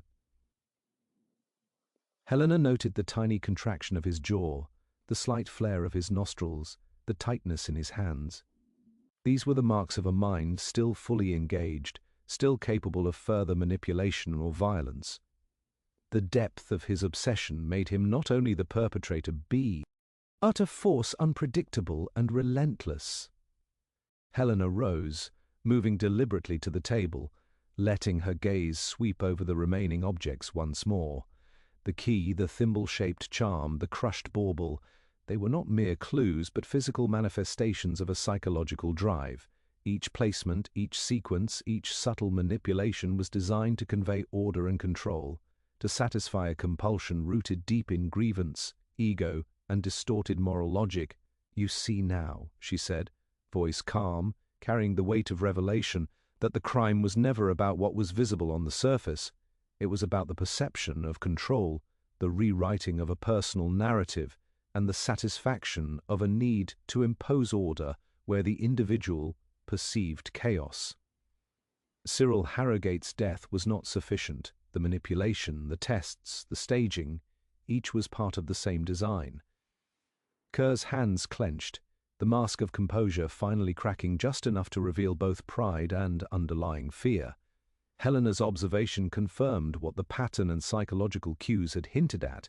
He was fully aware of the orchestration, fully aware of the consequences, yet committed to the execution of his plan to its logical extreme. Whitcomb shivered, voice trembling. So, all this, the murders, the letters, the cues, it was his mind at work, not just his hands. Helena nodded, her gaze steady. Yes, the hidden motive, the driving force, was psychological, symbolic, and absolute.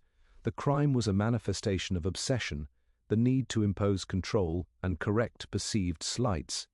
Understanding this gives us both insight and leverage, but also underscores the danger. A mind capable of this reasoning will stop at nothing to ensure its narrative is fulfilled. As the fire flickered across the room, Helena Forsyth catalogued the final connections, the behavioral patterns, the symbolic manipulate. Ions. The motive, once invisible beneath layers of misdirection and chaos, had been exposed. It was not greed, revenge, or simple ambition. It was obsession, a psychological imperative to dominate, manipulate, and control reality itself.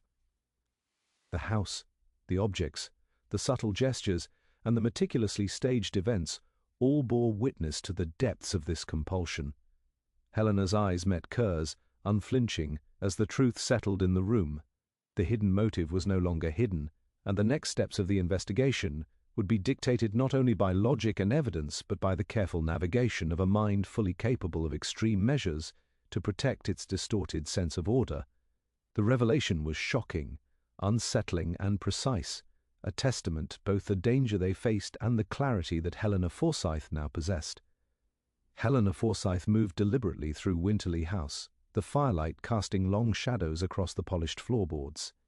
Each room had been carefully observed, each detail catalogued, and now, with the pattern established and the hidden motive laid bare, she had the advantage. The night had revealed the killer's methodical obsession, and Helena's mind worked swiftly to anticipate the final moves. Every psychological cue, every micro-expression, every carefully staged object had been part of a larger orchestration. But the orchestration was now exposed.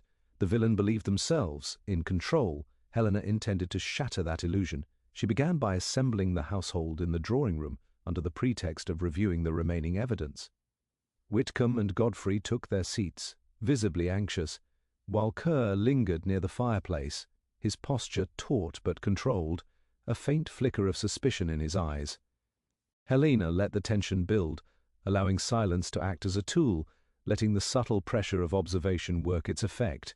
Pettig, Rue, still bandaged but conscious, sat nearby, eyes wary but alert.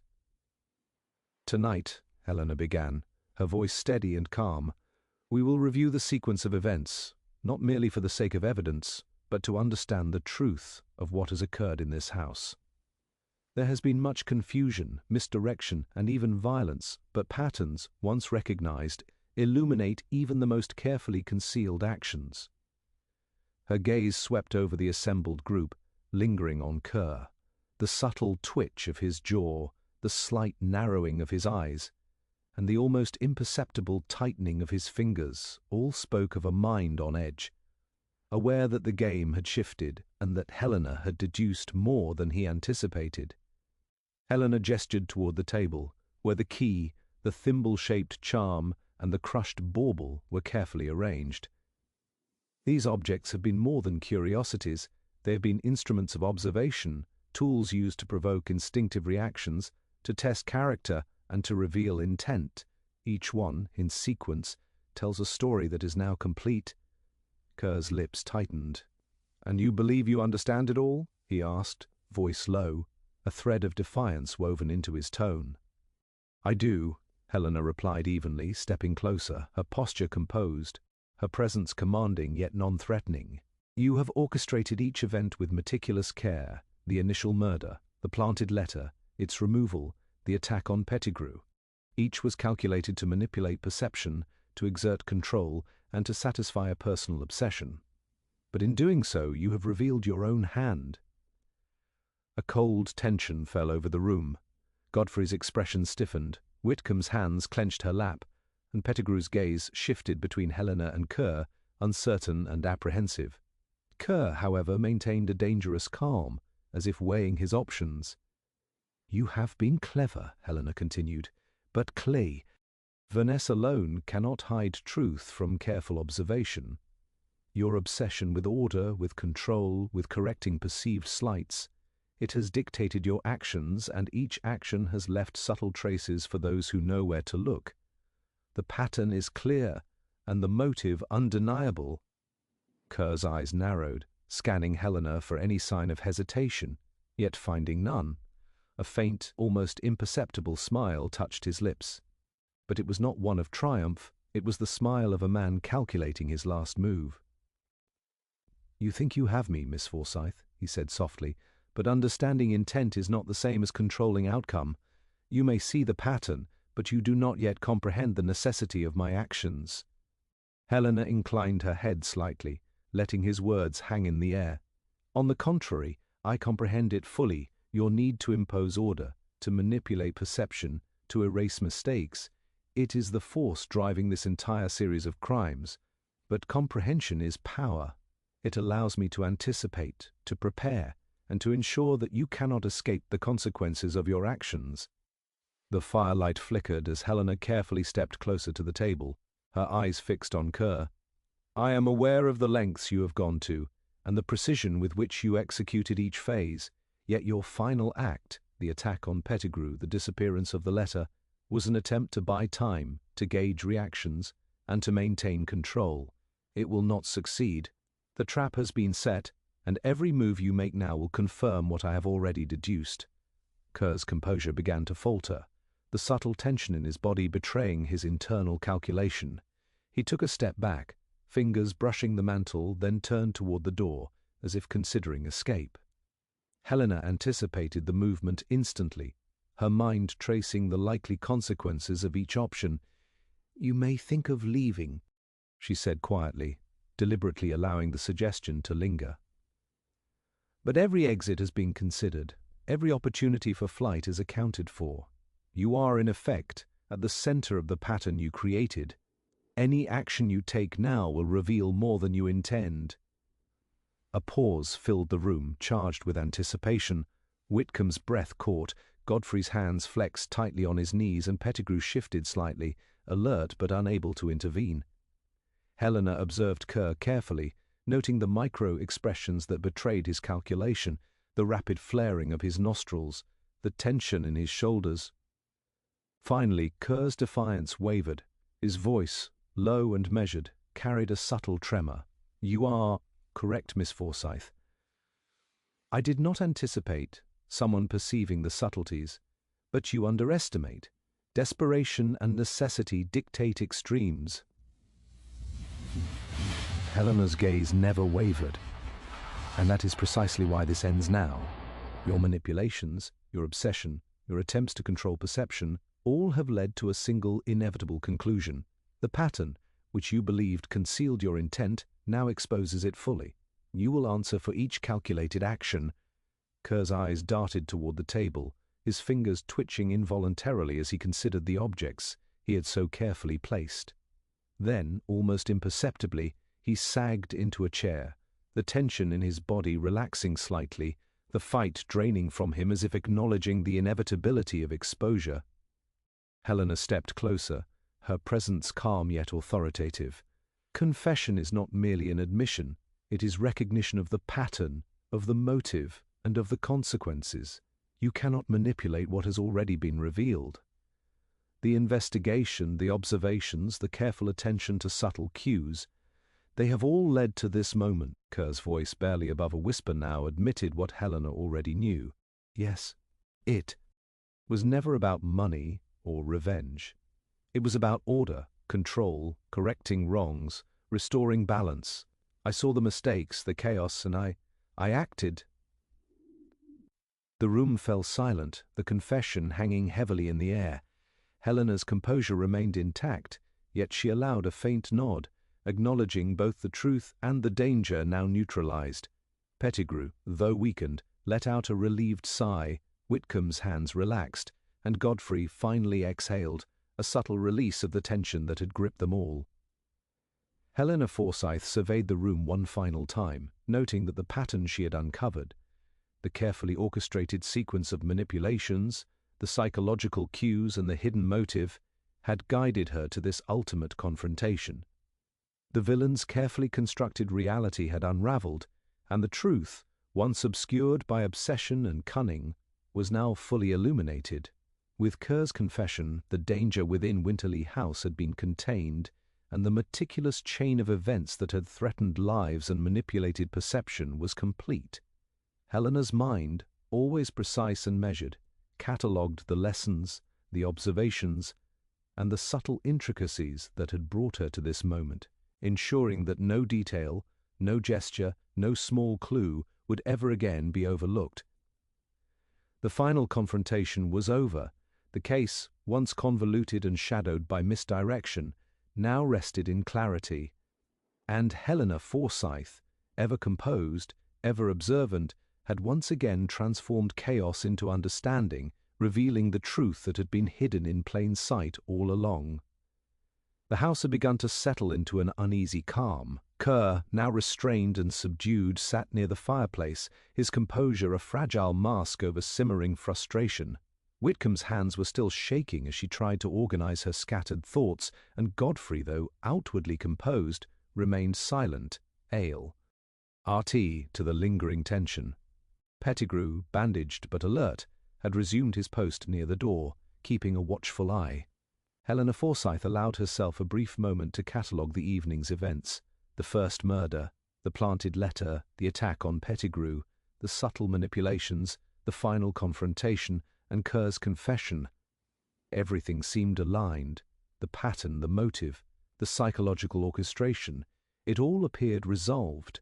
Yet Helena knew better than to trust appearances. She paced slowly near the table where the key, the thimble-shaped charm, and the crushed bauble had been laid out, her sharp eyes scanning for anomalies. Something subtle lingered at the edges of perception, an irregularity she could not yet name. It was a whisper in the behavior of those present, an undercurrent in the air of Winterley House, suggesting that the evening's drama was not yet complete. Her gaze fell on Whitcomb, who had finally begun to calm, yet Helena noticed the slight tension in her shoulders, the way her fingers absent-mindedly toyed with the edge of her scarf. Godfrey's eyes flicked repeatedly toward the hallway, and Kerr's gaze was distant, almost contemplative, but it was the reflection of light off a corner of the table that caught Helena's attention. A piece of folded paper, previously unnoticed, peeked from beneath the thimble charm. Helena bent down and retrieved it. The handwriting was unfamiliar, tight and precise, yet the content sent a jolt through her mind. It was a note, simple in appearance but loaded with implications. Do not underestimate the observer. The key is not yet complete. Watch the shadow. Her pulse quickened. The final confrontation had not revealed the whole truth. Kerr's confession, while authentic in motive, might have been influenced or guided by a second presence, a hidden hand manipulating events from the periphery. The pattern she had deciphered had accounted for the murders, the manipulations, and the psychological cues, but the note suggested that someone else had been orchestrating, influencing, or at least observing with intent. Helena turned sharply to the assembled household, her voice calm but charged with authority. It appears that the situation is not fully resolved. There is evidence of additional orchestration. Someone else has been observing, influencing, or perhaps even manipulating events from the shadows. Whitcomb gasped, clutching her hands together. Another person? But I thought Kerr. Yes, Helena said, eyes narrowing on Kerr, who now tensed visibly. Alden Kerr's actions were motivated and executed with intent, yet there is a suggestion that he was not acting entirely independently. Someone else may have guided his behavior, leaving subtle signals and shaping the narrative without being directly implicated in the violence. The note I have found is evidence of this influence. Kerr's composure faltered for the first time, a flicker of genuine unease crossing his face. I do not understand, he said, voice slightly shaky. There is no one else. Miss Forsyth, I acted alone. Helena's gaze swept over him, sharp and unyielding. And yet, a message in your environment suggests otherwise. Either someone sought to manipulate your actions, or you allowed another to orchestrate events beyond what you initially believed. Either way, the implication is clear. The case is more complex than a single individual's obsession. Godfrey, suddenly alert, leaned forward. Miss Forsyth, do you believe someone could have been working behind the scenes this entire time? Someone who deliberately allowed Kerr to take the blame? Helena held up the note. Precisely. The message is directed at the observer, at someone like myself, and implies knowledge of the investigation that could only come from someone intimately involved. It warns of incomplete knowledge and suggests that the true orchestration extends beyond what we have uncovered. Whitcomb's voice trembled. But who? Who could have done this without being noticed? Helena's eyes swept the room, noting micro-expressions, subtle tension, and overlooked behavior. It was then she noticed it. A barely perceptible mark on the edge of the fireplace, a smudge of ash consistent with recent handling, and a faint indentation on the rug near the window that had not corresponded with any of the known movements. She realized that the person in question had been both present and careful, operating within the household while remaining unnoticed, influencing events without overt action. Her mind traced back over the evening, the first murder, the letter, the staged clues, the attack on Pettigrew, the manipulations of behavior. Every step had been monitored, every reaction tested. The final confrontation had exposed Kerr's motives, yet the note suggested a deeper game, a master manipulator who had engineered the circumstances to provoke predictable outcomes, guiding both Kerr and the household to reveal instinctive reactions. Helena stepped toward the window, examining the indents in the snow outside and the reflections in the glass.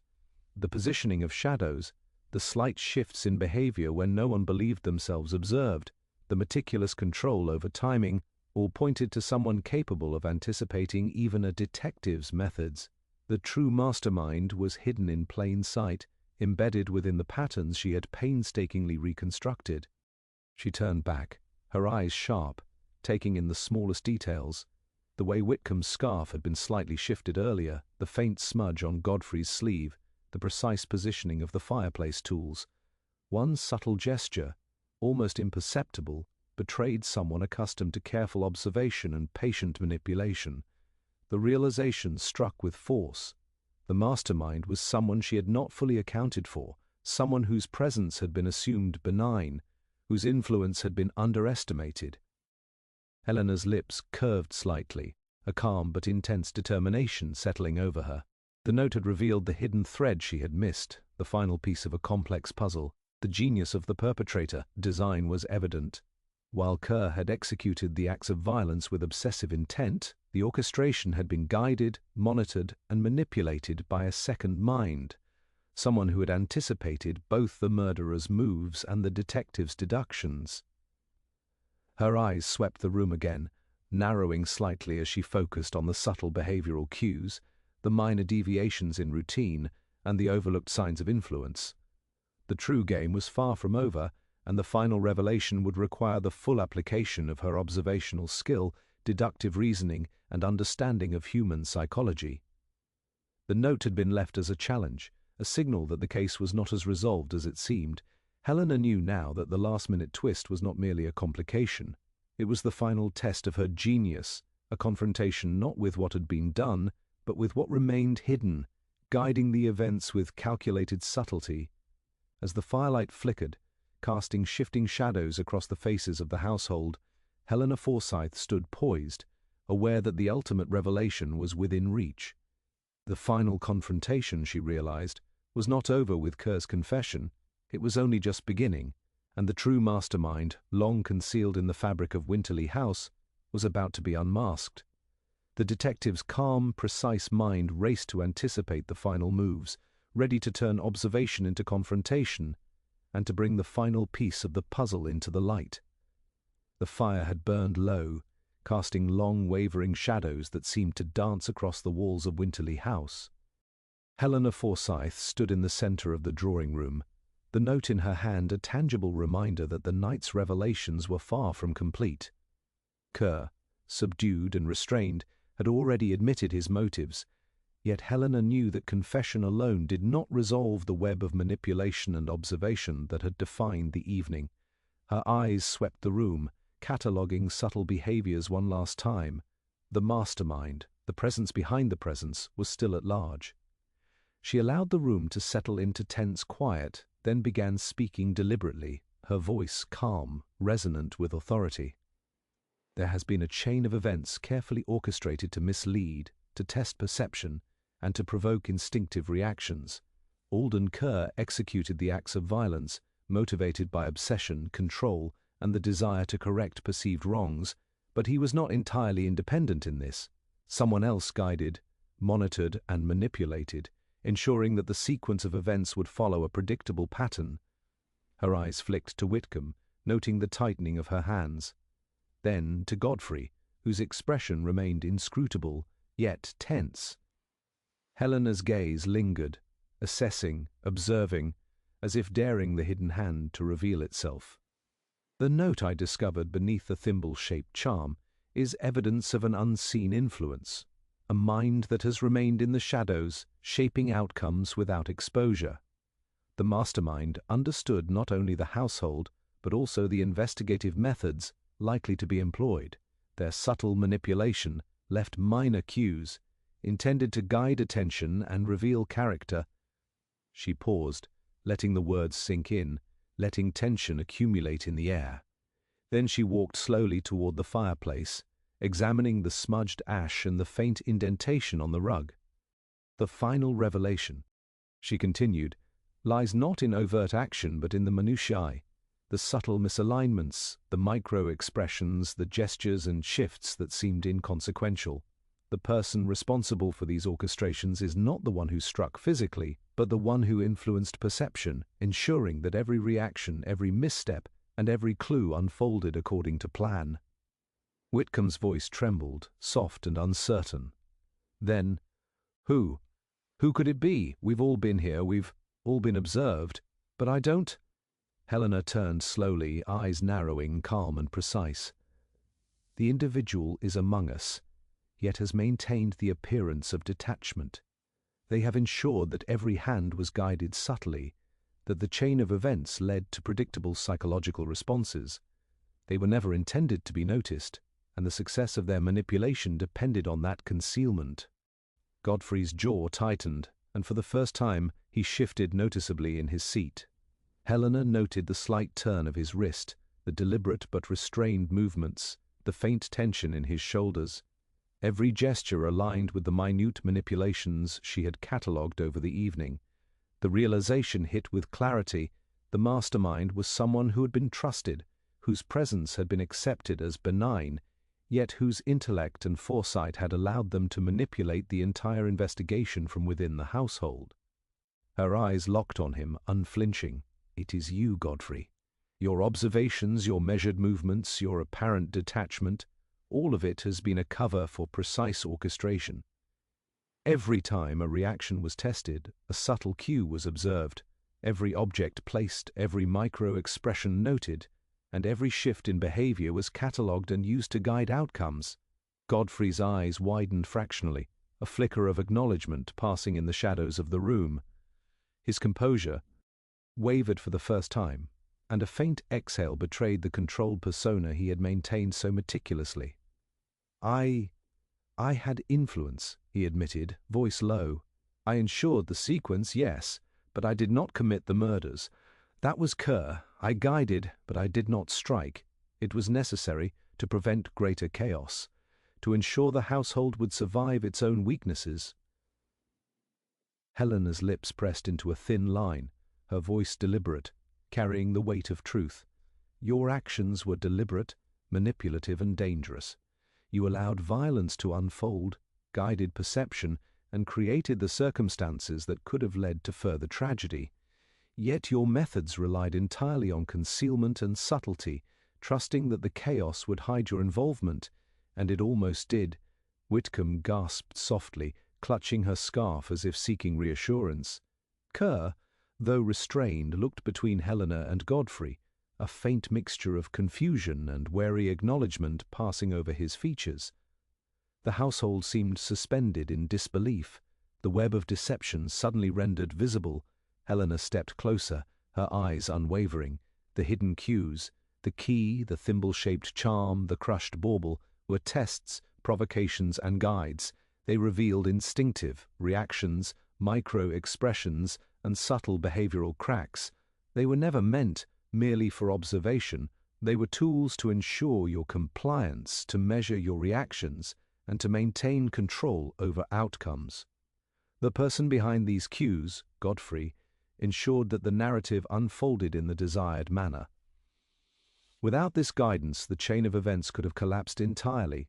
Godfrey exhaled sharply, tension in his body unraveling slightly, and for the first time, a faint wry smile touched his lips. "You have seen it then. You understand why. I had to ensure the pattern held. The household, the responses, the chaos, it all depended on guidance. Even Kerr. Without my subtle influence, he might have acted differently, destroyed evidence unintentionally, or revealed himself prematurely. Helena's eyes never wavered, but her mind catalogued the brilliance and danger of this orchestration. Your reasoning may have been logical in your estimation, yet it was manipulative, risky, and ethically compromised. Your guidance influenced a killer, shaped perception, and controlled outcomes in ways that nearly escaped detection entirely. But the genius of observation and deduction has revealed the pattern, the influence, and the hidden hand. That is why you cannot escape accountability, even if the physical acts were committed by another. The room held its collective breath. Whitcomb's hands trembled, Pettigrew's gaze was fixed and incredulous, and Kerr's subtle tension hinted at a reluctant understanding. The revelation shattered the illusion that the case had been closed with Kerr's confession. The final truth, the identity of the orchestrator behind the orchestration, was now laid bare. Yet as Helena catalogued the events and confronted Godfrey, she sensed a shift, a subtle cunning that suggested final maneuvers were possible. He remained composed, calculating, and even in exposure there was a hint of control retained. Helena understood that some minds, even when exposed, can maneuver within constraints to maintain influence. Justice, she realized, could be applied with precision, but certain individuals leave a trace of uncertainty, a lingering shadow of potential action that can never be fully eliminated. Helena allowed a moment of pause, observing Godfrey's demeanor, the reactions of the household, and the subtle residual tension in the room. The evidence, the observations, the subtle cues, all have revealed what was previously hidden. Justice has been served in part, with Kerr held accountable. He for his actions, and the orchestration exposed. Yet the methods used, the subtle manipulations, the hidden guidance, serve as a reminder that perception and observation can be instruments of influence as potent as physical acts themselves. Godfrey inclined his head slightly, acknowledgment in his gaze, conceding exposure while maintaining an air of calm control.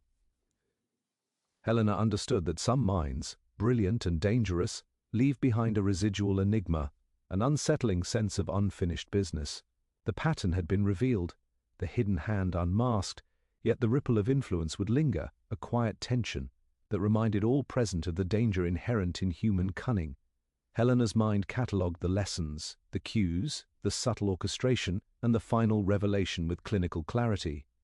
She turned to the household, calm and composed, and explained the hidden details, the micro-expressions, the gestures, the placement of objects, and the psychological manipulations that had been overlooked.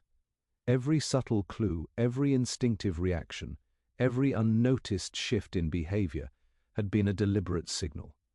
That was the genius of observation, the method by which Helena Forsyth always remained one step ahead. As the first hint of dawn brushed the windows with pale light, Winterly House settled into a fragile stillness. Kerr was restrained, Godfrey exposed, the truth laid bare, yet the shadows of influence remained, a reminder that justice, while applied, could never fully erase the echoes of manipulation.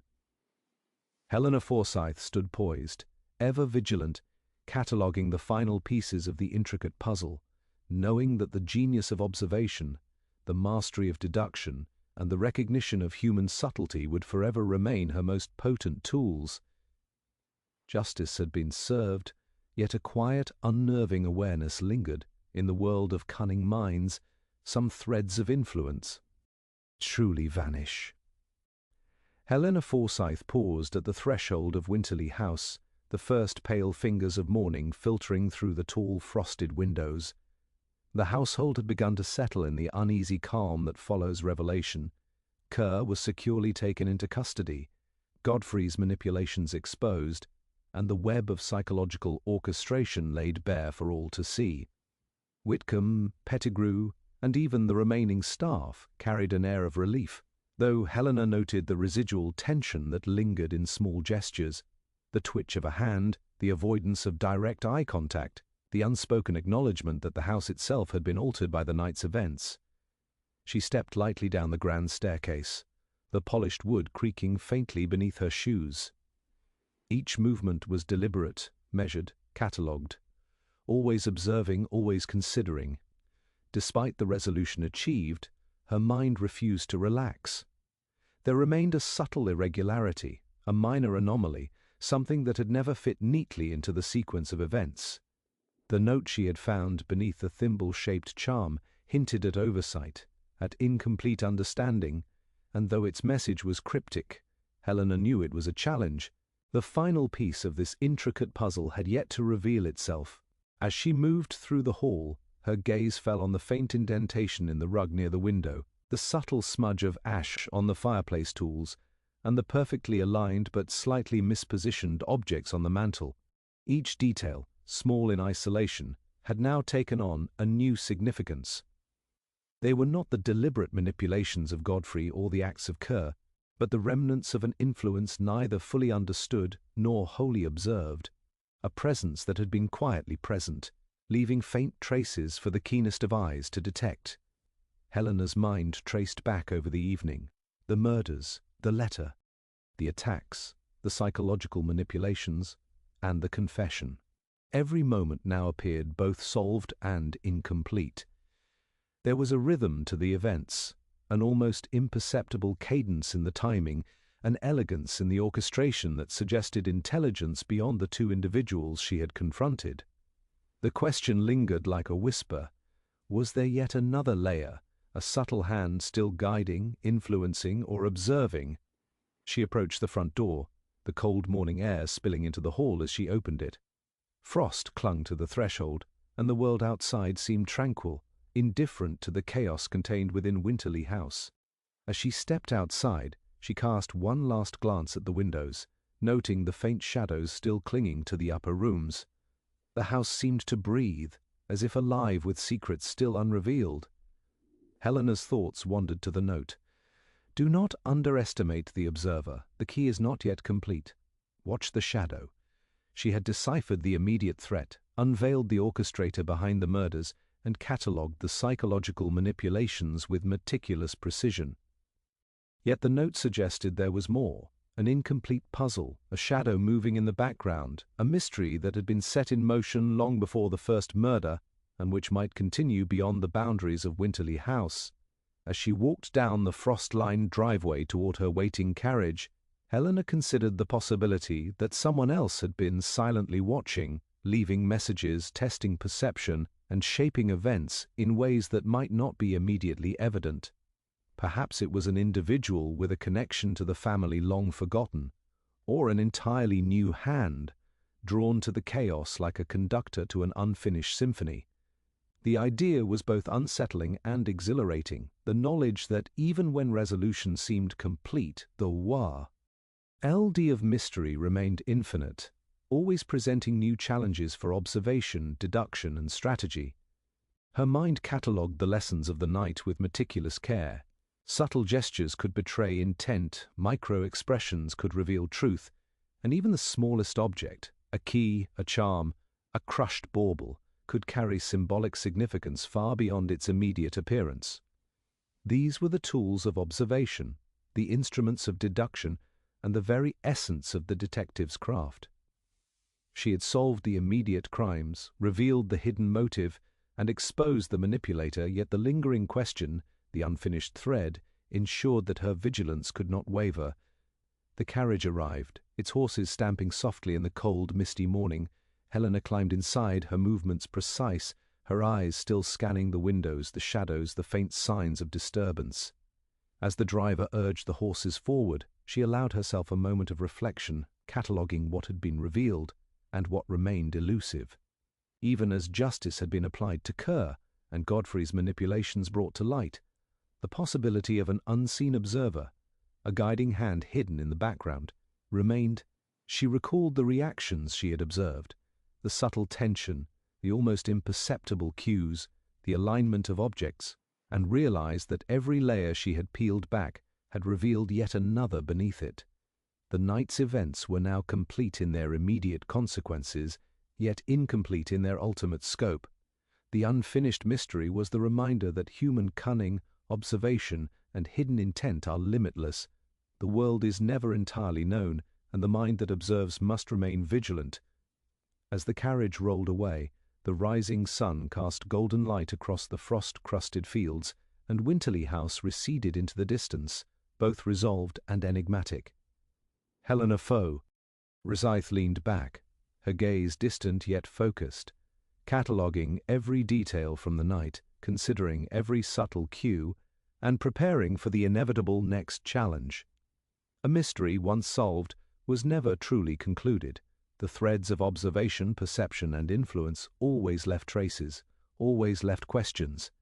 The key to the case had been revealed, the motives unmasked, and the manipulations exposed, yet Helena understood that the detective's work was never done. Every solved puzzle, every unveiled motive, every confessed crime was merely a waypoint in an endless landscape of observation, deduction, and hidden intent. She knew, with the clarity born of experience, that the unfinished threads, the shadows still lingering, would demand attention in the days to come. Winterly House faded from view, but the memory of the night's events, the patterns, the hidden motives, the subtle manipulations, remained vivid, a reminder that justice, while applied, never concludes the story entirely. Helena Forsyth, ever observant, ever vigilant, would carry the lessons forward, ready for the next mystery that would inevitably appear, hidden in plain sight, waiting for the keenest of eyes to discern its truth. Even as the carriage turned the corner, a faint, almost imperceptible movement in one of the upper windows caught her attention, a shadow, shifting ever so slightly, just at the edge of perception. Helena's eyes narrowed, a faint smile touching her lips. The mystery, she realized, was never truly over, and that knowledge, more than any solved crime, ensured that her vigilance, her genius, and her remarkable ability to perceive the unseen would always be called upon again.